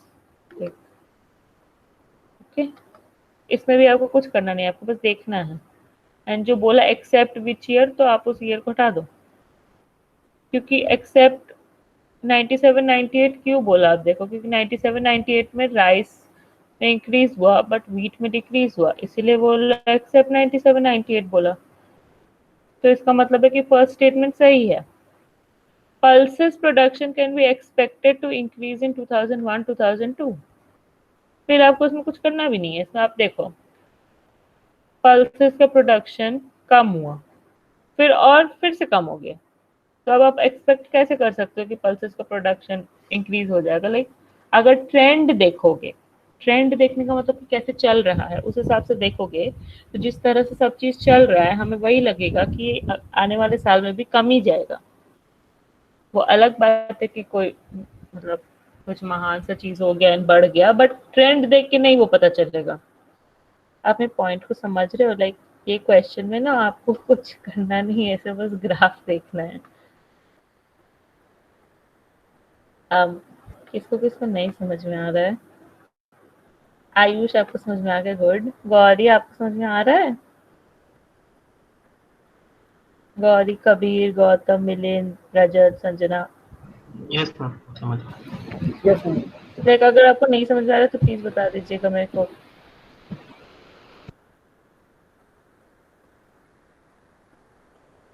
अब ओके, तो कोई समराइज करके बोलेगा ये वाले सेकंड ऑप्शन में एग्जैक्टली हमने क्या किया? मैं बोलूँ मैम? हाँ बोलो जरूर। हाँ, सेकंड वाले ऑप्शन में ये कह रहा है कि 2001 2002 वाले पीरियड में हम लोग एक्सपेक्ट कर सकते हैं कि पल्सेस का प्रोडक्शन बढ़ेगा, लेकिन अभी हम जब ग्राफ देखेंगे तो 3 साल से कम होते जा रहा है पल्सेस का प्रोडक्शन, और ये ग्राफ देख के हमको ऐसा लग ही नहीं सकता कि अगले साल बढ़ने वाला है, तो फॉल्स हो जाएगा क्योंकि बढ़ने का चांस ही नहीं देख रहे उस ग्राफ से। या एंड फर्स्ट वाले में क्या किया था? Like except 97 98 rice and wheat production है फॉलोड आइडेंटिकल ट्रेंड्स। हाँ, तो एक्सेप्ट 97 90 मतलब उस ईयर का निकाल देने का ग्राफ, उसे देखना नहीं है। तो उसके बिना अगर हम ग्राफ का ट्रेंड देखें 10 और राइस के, तो नहीं पता आयुष, चलेगा कि नहीं, sorry, rice and wheat. Ayush suppose increase हो गया तो हो ही सकता है सपोज इंक्रीज, बट आपको बस इसका ट्रेंड देख के समझना है। पहला बात तो 99 to 2000 में कम हो गया, फिर 2000 2001 में और कम हो गया। चांसेस तो है कि बढ़ सकता है, बट ट्रेंड देख के तो वो नहीं सब लग रहा है ना। जैसे कि अभी किसी को देख के लग नहीं रहा है कि कोविड का केस कम होगा, बट हो भी सकता है, बट ट्रेंड देख के तो नहीं लग रहा है ना। वैसे है इसमें, लाइक कोई आपको मैथमेटिकल फॉर्मूला नहीं लेना है, बस ग्राफ देख के समझना है। आप पॉइंट समझ रहे हो? ओके, एंड लाइक जिसको भी नहीं समझ में आया फर्स्ट वाला, God.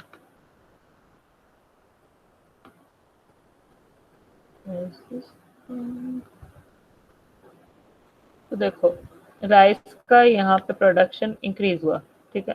ओ क्रैप, तो जो भी है यहाँ पे इंक्रीज हुआ। वो लोग बोला 97 98 वाले ईयर को हटा दो, एक्सेप्ट मतलब हटा दो, इधर आओ, फिर इधर इंक्रीज हुआ। पीडीएफ में पता नहीं क्या ही होगा, छोड़ो। यहाँ पे इंक्रीज हुआ, ठीक है। ट्रेंड का मतलब फर्स्ट वाले पार्ट के लिए, गौतम आपको समझ में आया था ट्रेंड का मतलब फर्स्ट वाले पार्ट में? Yes, ma'am. क्या था मतलब? Trend means नहीं identical trend नहीं, किस ट्रेंड तरह नहीं, से आंसर कैसे कैसे निकलेगा? सबसे पहले आप ये 2 साल देखोगे, इधर राइस का प्रोडक्शन बढ़ा, ठीक है। yes इस साल में इस साल में व्हीट का प्रोडक्शन भी बढ़ा, ठीक है। yes 62 से 69 गया, यहाँ 76 से 81 गया। yes इसका मतलब है कि इस पीरियड ऑफ टाइम में दोनों का ट्रेंड सिमिलर था, बढ़ा, दोनों इंक्रीज हुआ, ठीक है। वो बोला है 97 98 वाले वो साल को छोड़ दो, तो हमने छोड़ दिया, आगे बढ़े 82.5 से 86, राइस का प्रोडक्शन बढ़ा, Yes. फिर 66.3 से 71.2, वीट का प्रोडक्शन भी बढ़ा, Hmm. मतलब ट्रेंड इधर भी सिमिलर है, दोनों इंक्रीज हुआ। फिर 86 से 89.4 हुआ, फिर से इंक्रीज हुआ, वैसे 71.2 से 75.5 इंक्रीज हुआ। सो दैट ट्रेंड का ना आपको एक पर्टिकुलर डेफिनेशन दिमाग में लेके नहीं रह सकते। ट्रेंड का मतलब है कि लाइक कैसे जा रहा है सब चीज, कैसे चल रहा है, ठीक है। तो इसमें आप देखोगे कि सिमिलरली लो जा रहे, देखो भले ही अलग अलग क्वांटिटी से इंक्रीज हो रहा है, बट इंक्रीज तो हो रहा है ना। Hmm. आप आपकी आवाज सुन के मुझे नहीं लग रहा है कि आपको समझ में आया। समझ आया मैम? पक्का? Yes ma'am. किसी जैसे को भी अगर नहीं समझ में आया है तो प्लीज बता दो।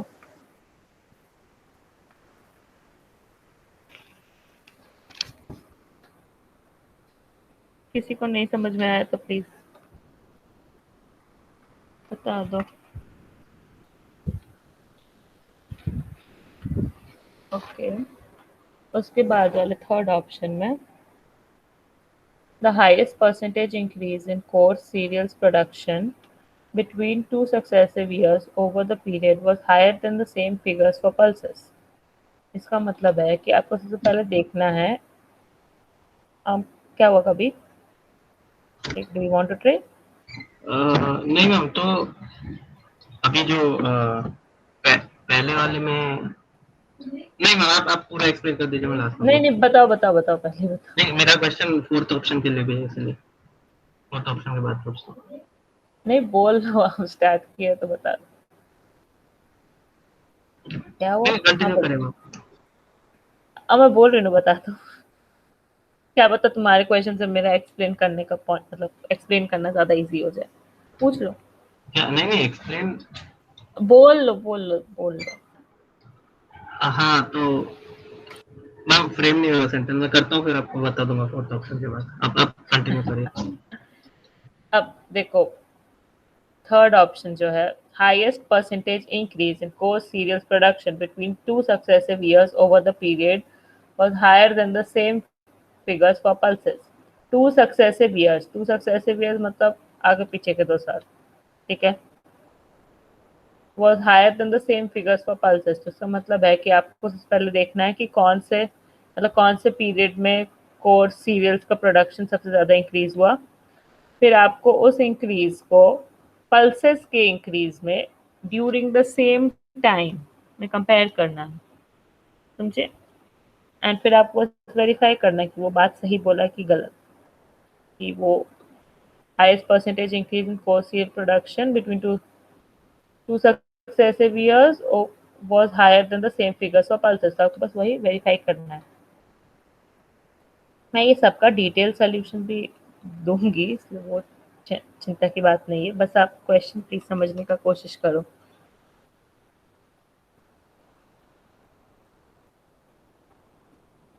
आपको क्वेश्चन समझ में आया?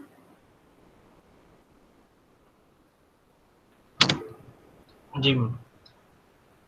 हाँ आयुष कर देगा।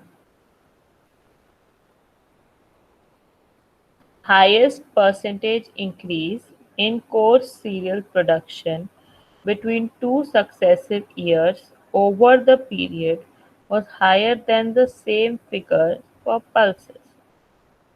ठीक है, इसका मतलब है highest percentage increase in course serial production between two successive years. To successive years मतलब आगे पीछे के वो 2 साल, ठीक है। तो इसमें सबसे पहले आपको निकालना है कि किस पीरियड ऑफ टाइम में, यानी कि किस 2 सक्सेसिव ईयर्स के बीच के गैप में। ओ, ओ नहीं, ओके। आपको तो ये वाला क्वेश्चन समझ में आ गया?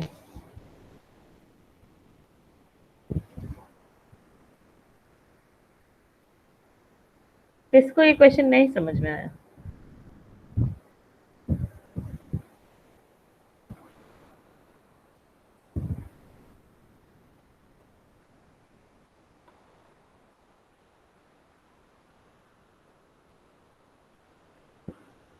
ओके,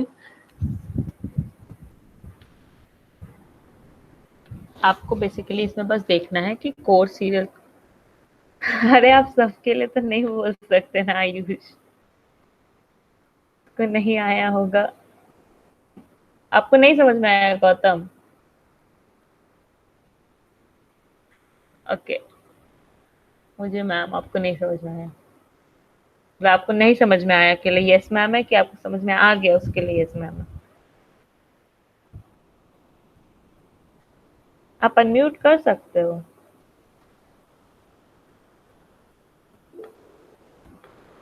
नहीं आया, ओके, गॉट इट। देखो आप, highest percentage increase in core serial production between two successive years। इसमें टू सक्सेसिव ईयर्स से इसका मतलब है, जैसे कि 2001 and 2002 are two successive years, इसका मतलब है एक के बाद एक। सक्सेसिव से मतलब वो होता है, तो इधर टू सक्सेसिव ईयर्स होंगे आपके, जैसे 95 96 और 96 97, या 96 97 97 98, वैसे हुआ सबसे पहले। तो टू सक्सेसिव ईयर्स का मतलब है वो। ठीक है, आपको इतना दूर तक समझ में आया? Yes, ma'am. ठीक है, सक्सेसिव ईयर्स का मतलब समझ में आया? आया ना? आपको आया ना? हाँ, ठीक है, फिर उसके बाद highest percentage increase in core serial production between two successive years। the highest percentage increase मतलब किस दो सक्सेसिव ईयर्स के बीच में कोर सीरियल का प्रोडक्शन सबसे ज्यादा था, आपको पहले वो निकालना है। तो सबसे ज्यादा इंक्रीज कब हुआ है वो? 95 96 टू 96 97 में। ये डेटा देख के समझ में आ रही है, मैं अपने मन से नहीं बोल रही हूँ। 29 है 95 96 में प्रोडक्शन, एंड 34.1 है 96 97 में प्रोडक्शन। बट बाकी सब में देखो, इसके नेक्स्ट ईयर तो डिक्रीज हुआ, उसके बाद बस like less than one one से इंक्रीज हुआ, फिर डिक्रीज हो गया, फिर तो और डिक्रीज हो गया। तो लाइक सबसे ज्यादा इंक्रीज इस पीरियड ऑफ टाइम में हुआ है गौतम। मतलब डेटा देखो आप पहले, जी मैम। डेटा देख के समझो आप। समझ में आ रहा है डेटा देख के कि कौन सी ईयर में सबसे ज्यादा इंक्रीज हुआ है? 96 97 में 34.1। मतलब 95 96 से 96 97 में 97 तो सब, 98 कम हो गया। हाँ, और फिर 98 99 में जाके क्या हुआ? 98 और इंक्रीज हो गया एक। बट ज्यादा इंक्रीज किस में है, इधर की इधर? बस 96 97 में ज़्यादा है। हाँ, ठीक है, तो सबसे पहले आपको निकालना कि कितना इंक्रीज हुआ इस पीरियड ऑफ टाइम में। कितना इंक्रीज हुआ कैसे निकालोगे? डिफरेंस निकाल के। डिफरेंस किस दो चीज का डिफरेंस? 34.1 माइनस 29 करोगे। ठीक है, तो आपको पता चलेगा कि कितना से इंक्रीज हुआ। अभी बोलो कि 96 97 में कितना प्रोडक्शन इंक्रीज हुआ, लाइक कितने नंबर से इंक्रीज हुआ? 5.1। हाँ, कैसे पता चला वो? जैसे कि 95 96 में 29 था, उससे 96 97 में 34.1 हुआ। तो वही माइनस करके निकाला हमने। ठीक है, यस। फिर आप परसेंटेज इंक्रीज निकालना है कि कितना परसेंटेज इंक्रीज हुआ। ठीक है, तो परसेंटेज इंक्रीज कैसे निकलेगा? परसेंटेज इंक्रीज निकलता है इंक्रीज कितना नंबर से इंक्रीज हुआ divided by original value into 100। Percentage increase निकालने का ऐसे निकाला जाता है।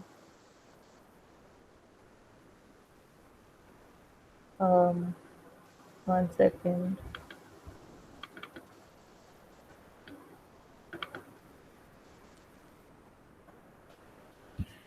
सो परसेंटेज इंक्रीज निकालने के लिए आपको सबसे पहले इंक्रीज कितना हुआ है वो देखना होगा। ठीक है, वो डिवाइड बाय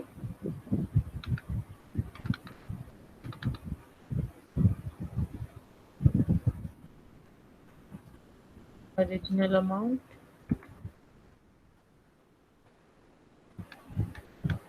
इंटू 100, ये करोगे तो आपको परसेंटेज इंक्रीज निकलेगा, समझ रहे हो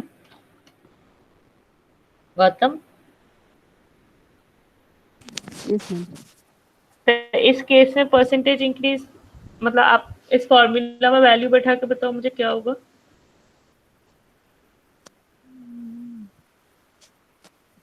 इंक्रीज कितना है?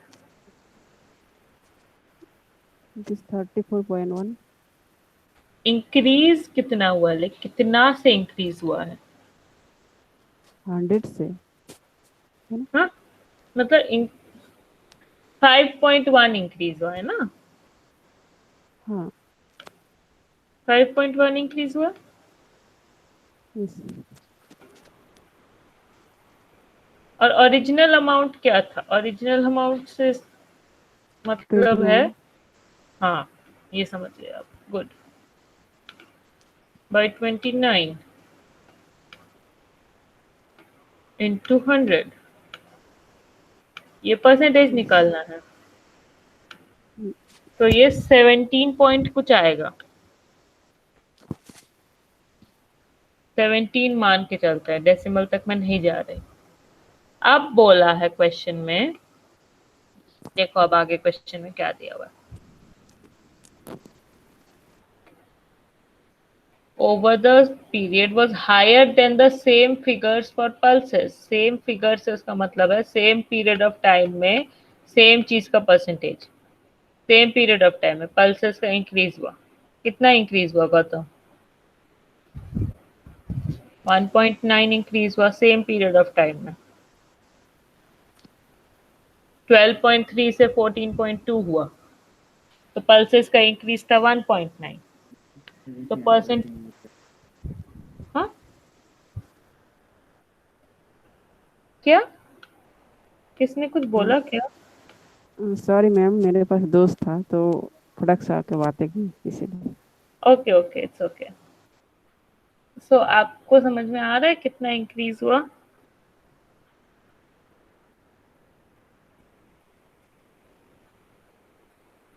ठीक है, 1.9 इंक्रीज होता है, तो परसेंटेज इंक्रीज पल्सेस का निकालना है, ठीक है। तो वो आएगा 1.9 बाई 12.3 इंटू 100, जिसका परसेंटेज वुड भी अप्रोक्सीमेटली 15%। तो आपको ये स्टेटमेंट भी वेरीफाई हो जाएगा कि percentage increase of coarse cereals was more, ठीक है। तो आपको पता चल जाएगा कि ये ऑप्शन भी सही है। और production of coarse cereals has remained the least volatile over the period except for 96-97। volatile का मतलब क्या होता है? volatile का मतलब होता है कि लाइक बहुत ज्यादा चेंज होना, लाइक हम जैसे कि कोई छोटे से भी चीज पे बहुत ज्यादा वैल्यू में डिफरेंस आ जाना, उसको बोलते हैं वॉलेटिलिटी। जैसे कि मान लो कि एक होता है स्टेबिलिटी, लाइक एक जैसे जा रहा है, एक होता है वॉलेटिलिटी, मतलब वॉलेटाइल होना, इसका मतलब होता है इंक्रीज हो गया फिर डिक्रीज हो गया फिर इंक्रीज हो गया फिर डिक्रीज हो गया, वैसे। समझ रहे हो मेरे मतलब वॉलेटाइल का मतलब समझ रहे हो? जी। मतलब कोई भी छोटे से चीज पे बहुत ज्यादा चेंज हो जाना, एसेंशियली उसका मीनिंग वो होता है। बट इस क्वेश्चन में उसका मतलब है कि लाइक वॉलेटाइल होने का मतलब कि कभी इंक्रीज हो गया फिर डिक्रीज हो गया एंड ऑल दैट। तो फिर वो बोल रहा है production of coarse cereals has remained the least volatile over the period except for 96-97। तो आपको देखना है कि क्या सीन है, फिर से यही देखना है, 96-97 को कंसिडर ही नहीं करना है। सो देखो कि बहुत हल्का फुल्का डिफरेंस है इसमें, लाइक लीस्ट वॉलेटाइल से इसका मतलब है, जैसे कि इधर देखो 29 था 95-96 से प्रोडक्शन, वो बढ़ के 34.1 हो गया, this is a big difference, ठीक है। फिर उसके बाद घट के वो फिर 30.4 हो गया, बट उसके बाद का इंक्रीज या डिक्रीज चेक करो, इट्स ऑलमोस्ट स्टेबल, लाइक सारे वैल्यूज आसपास में, लाइक 30.4 है, फिर वो बढ़ के 31.3 होता है, फिर वो घट के फिर 30.4 होता है, फिर घट के 30.2 होता है। इतना मेजर डिफरेंस कहीं पे नहीं आया है ना कि बहुत ज्यादा बढ़ गया या बहुत ज्यादा घट गया विद द कमिंग ईयर्स, ऐसे तो नहीं है। तो इसका मतलब है कि ये स्टेटमेंट भी सही है। आप समझ रहे हो? लाइक किसको किसको नहीं समझ में आया या किसको किसको समझ में आ गया बता दो मुझे चैट बॉक्स में।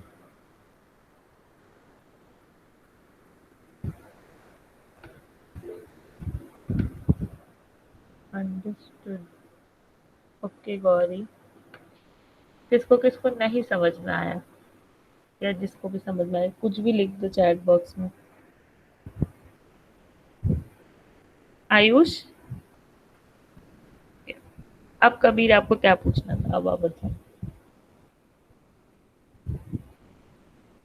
एंड एंड गौतम, आपको समझने के लिए ना कभी कभी आपको खुद से लाइक क्वेश्चंस लेके प्रैक्टिस करना होगा, तब आप जितना ज्यादा लाइक क्वेश्चंस देखोगे ना तब आपको समझ में आएगा। जी मैम। हाँ कबीर, क्या था? आप डाउट बता दो, क्लियर हो गया तो चलेगा, डाउट बताओ। ओके मिलिंद, क्या था थर्ड ऑप्शन? क्या था थर्ड ऑप्शन में?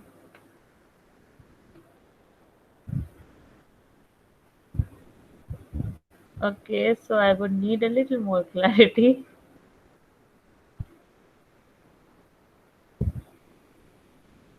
Okay, so वो क्लियर हो गया। परसेंटेज कैलकुलेशन ज़रूरी था। हाँ ज़रूरी था, क्योंकि जब परसेंटेज इंक्रीज निकालते हैं तो we have to see the base value, the original value. ठीक है, तो मान लो कि ये दोनों में इंक्रीज सेम होता। हाँ हाँ, okay okay.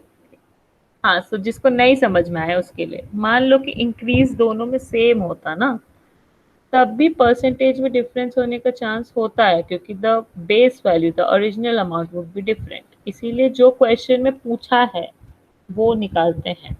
Like bottom line वही है, जो क्वेश्चन में पूछा गया है वो निकालना पड़ेगा, अनटिल एंड अनलेस कि उसका बहुत बढ़िया सा कोई शॉर्टकट है, जो कि मोस्ट केसेस में नहीं होते हैं। सो 39 139 essentially। 1996-97 was the best year in terms of percentage growth of production for which of these?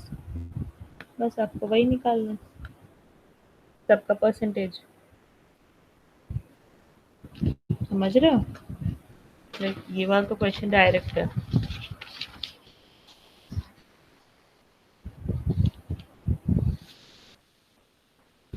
Was the best year in terms of percentage growth of production for which of these? Rice and pulses। 96-97 बोला था ना, तो उसमें ये increase हुआ, considerable amount of increase हुआ। But wheat, oats, cereal, rice and pulses, all food grains। तो आपको बेसिकली ये वाली चीज़ को भी आप दो तरह से देख सकते हो, या तो वैल्यूज के जैसे देख सकते हो, या तो यहाँ डायरेक्टली पता चल रहा है कि सबसे ज़्यादा ऑल फूड ग्रेन्स का इंक्रीज हुआ है। सो ये वाले क्वेश्चन में कुछ करना नहीं है एग्जैक्टली। ये इंक्रीज हुआ, ये भी इंक्रीज हुआ, यहाँ भी इंक्रीज हुआ, यहाँ भी इंक्रीज हुआ, सभी तो इंक्रीज हुआ। ऑप्शन डी है मैम। यस यस रजत, ऑप्शन डी है। लाइक ये वाला डेटा इंटरप्रिटेशन ना लाइक बहुत डायरेक्ट है, इसमें आपको बस ग्राफ देखना है। Average growth of food grain from 95-96 to 2000-2001 average. Okay, तो इसमें पहले ये बात ध्यान से सुनना, average growth of food grain जब बोलेगा ना तो सबसे पहले आप ग्रोथ निकालना, परसेंटेज ऑफ ग्रोथ निकालना, ठीक है। उसके बाद उसको डिवाइड बाय जितने भी ईयर्स है वो करना। ओके, ऑप्शन ए है एक्चुअली। सबसे पहले आपको एवरेज ग्रोथ निकालना है। देखो बताती हूँ, average growth of food grain from 95-96 to 2000-2001। तो सबसे पहले आप डिफरेंस निकालोगे, 196.7 माइनस 180.4, ये है ग्रोथ आपका 95-96 से 2000-2001 में। समझे? सबसे पहला स्टेप ये होगा। फिर ग्रोथ का परसेंटेज आपका होगा, जितना भी डिफरेंस आया है वो divided by original amount into 100, वो आपका ग्रोथ का परसेंटेज होगा। फिर जब वो बोलता है एवरेज ग्रोथ निकालना है, तो जो ग्रोथ परसेंटेज है उसको divide by number of years करना है। यहाँ पे ईयर्स आपके कितने हैं? 6 हैं। नहीं, हाँ, 1 2 3 4 5 5 एक्चुअली। एक सेकेंड। हेलो, सॉरी, वो मुझे जाना पड़ेगा, एक second.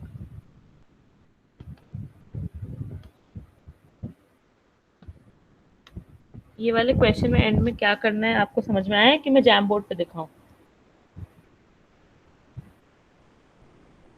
Hello,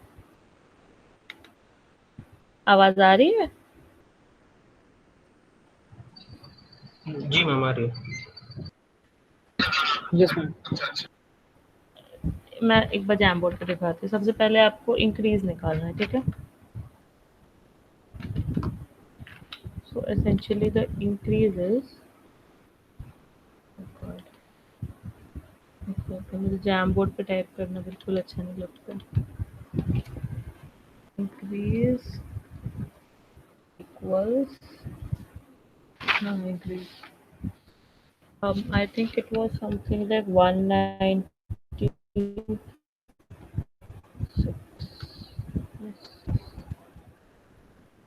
It was 196.7 minus 180.4. 196.7 minus 180.4, ठीक है? वो करके इंक्रीज मिलेगा आपका, ठीक है? आपका इंक्रीज वुड बी 16.3, ठीक है?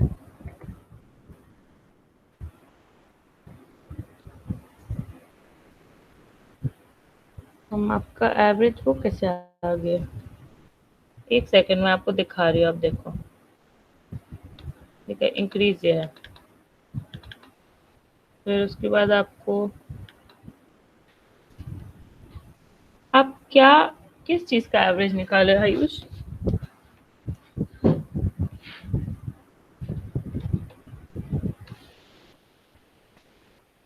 आयुष, आप किस चीज का एवरेज निकाले हो?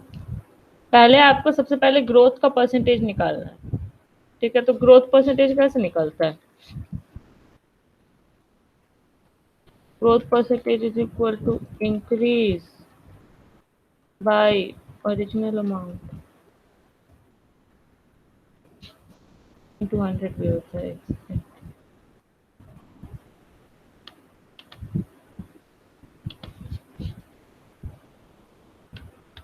आप फूड ग्रेन्स का एवरेज नहीं निकालना था,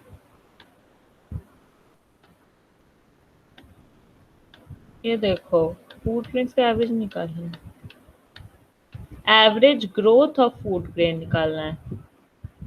हाँ आयुष, आप सही कर रहे हो। इंक्रीज माइनस डिक्रीज है, नहीं, आई मीन देखो, जब वो आपको बोला ना average growth of food grain from 95 96 to 2000 2001, तो सबसे पहले तो आपको उसको, देखो आप जो बोल रहे हो ना वो भी, लाइक क्या बोलूँ मैं, so growth of food grain सबसे पहले आपको देखना होगा कि ये 2 ईयर्स के बीच में ग्रोथ हुआ कितना है। बस ये 2 ईयर्स के बीच में आपको देखना है, जो कि आपको सिंपली आएगा 190.7 माइनस 180.4 करके, जो कि आपको 16.3 होगा। Average growth of food grain जो बोला ना, तो फिर आप उसका सबसे पहले परसेंटेज ग्रोथ निकालोगे, तो 163.3 बाई 180.4 इंटू 100 आप निकालोगे, ठीक है? तो फिर जो आएगा आप उसका एवरेज निकालोगे। एवरेज में हमेशा वो टोटल नंबर ऑफ ईयर्स से उसे डिवाइड कर दिया जाता है, तो वैसे लाइक वो एक मेथड है करने का। अगर आपके पास कोई और है देन मोस्ट वेलकम बताने के लिए, क्योंकि इसका answer is 1.8। Like this is one solution जो मैंने देखा है और मुझे सही लगता है। तो अगर आप लोग के पास कोई और सोल्यूशन है तो मोस्ट वेलकम, आप बता सकते हो।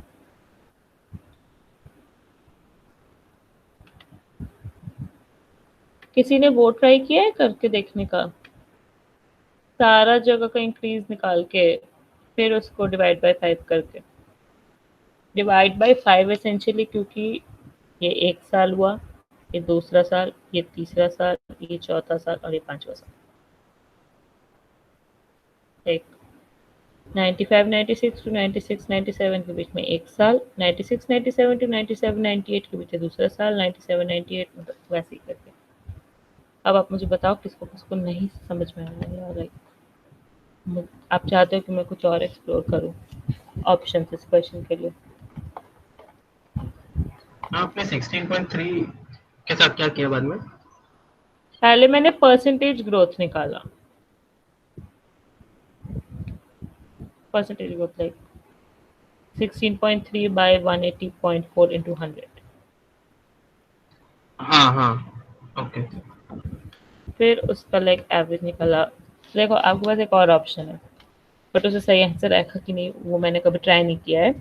आप सारे ग्रोथ मतलब हर साल में लाइक क्या इंक्रीज हुआ है क्या डिक्रीज हुआ है वो आप देखो पहले, like try this on your own, ठीक है?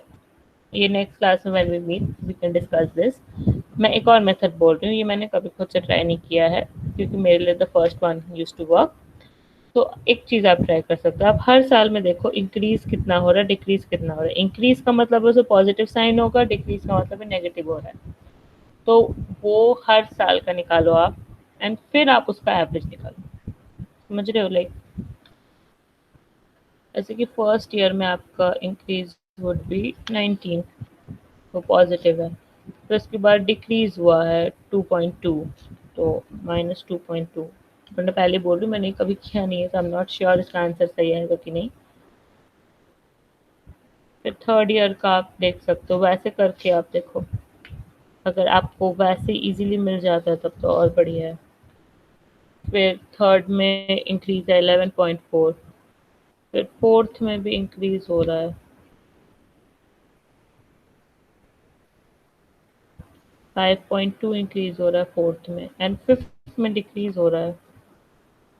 अब जिसको जिसको नहीं समझ में आ रहा है वैसे डोंट वरी, क्योंकि मैं एक वर्ड डॉक्यूमेंट बना के सारा डिटेल सोल्यूशन भेज दूंगी just in case.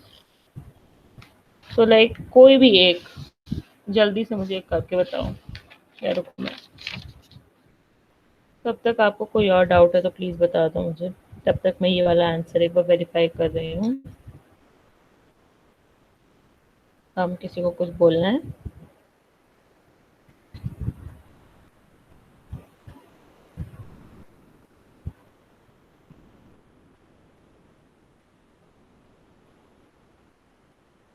Okay so वैसे आंसर गलत रहेगा।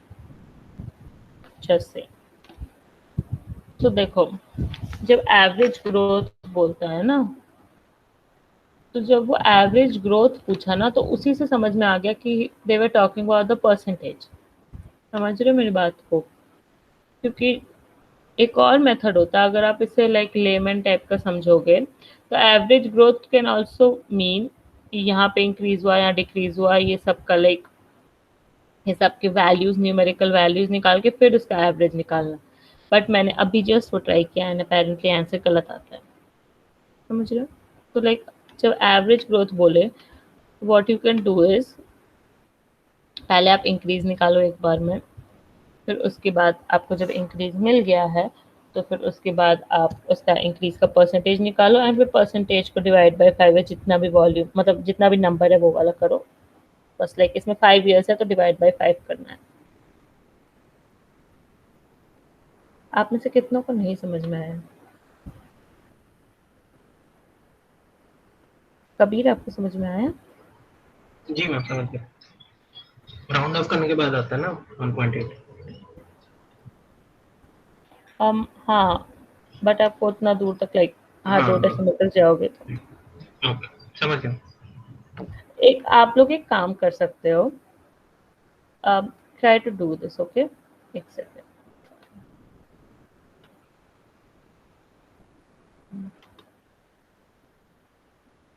मेरी बात सुनिएगा। ये जो मैंने अपलोड किया है ना, आप लोग एक बार खुद से उसको टाइम दीजिए, खुद से प्रैक्टिस करिए, ठीक है? Try to find new methods, ठीक है? इन द सेंस कि आप देखो कि लाइक और क्या पॉसिबल सॉल्यूशंस हो सकते हैं, पॉसिबल मेथड्स हो सकते हैं ऑफ सॉल्विंग दैट, ठीक है? इसके अलावा भी एक और डीआई का क्वेश्चन है, आप लोग प्लीज उसे खुद से ट्राई करिएगा, बहुत इजी क्वेश्चन है वो वाला भी, ठीक है? आप ट्राई करिए। अगर आप चाहो तो लाइक आप मुझे व्हाट्सएप पे भी टेक्स्ट कर सकते हो, मैं हेल्प कर दूंगी उधर। या आप अच्छे से लाइक प्रैक्टिस करो जो भी क्वेश्चन है, and then we can discuss it in the next class. Okay, कैसे मुझे ऐसा फील हो रहा है कि बहुत लोगों को नहीं समझ में आया है।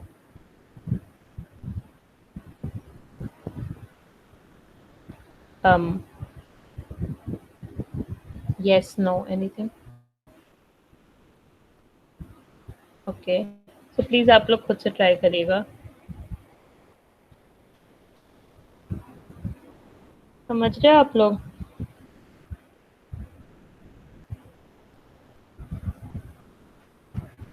ओके, कोई कुछ नहीं बोल रहा है।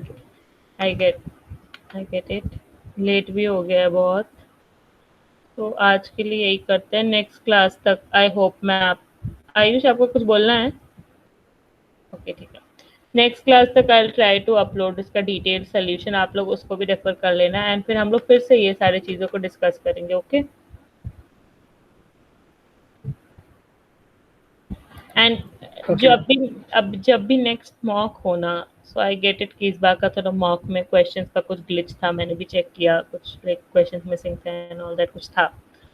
तो hopefully I will try to make sure कि नेक्स्ट वाले में ऐसा कोई ग्लिच ना हो। एंड प्लीज़ जब भी मॉक हो टाइम से दे दीजिएगा।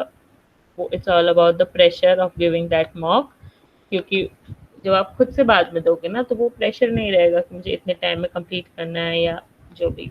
तो जब भी आएगा please try to do that. Okay okay, आज के लिए इतना ही। Bye bye.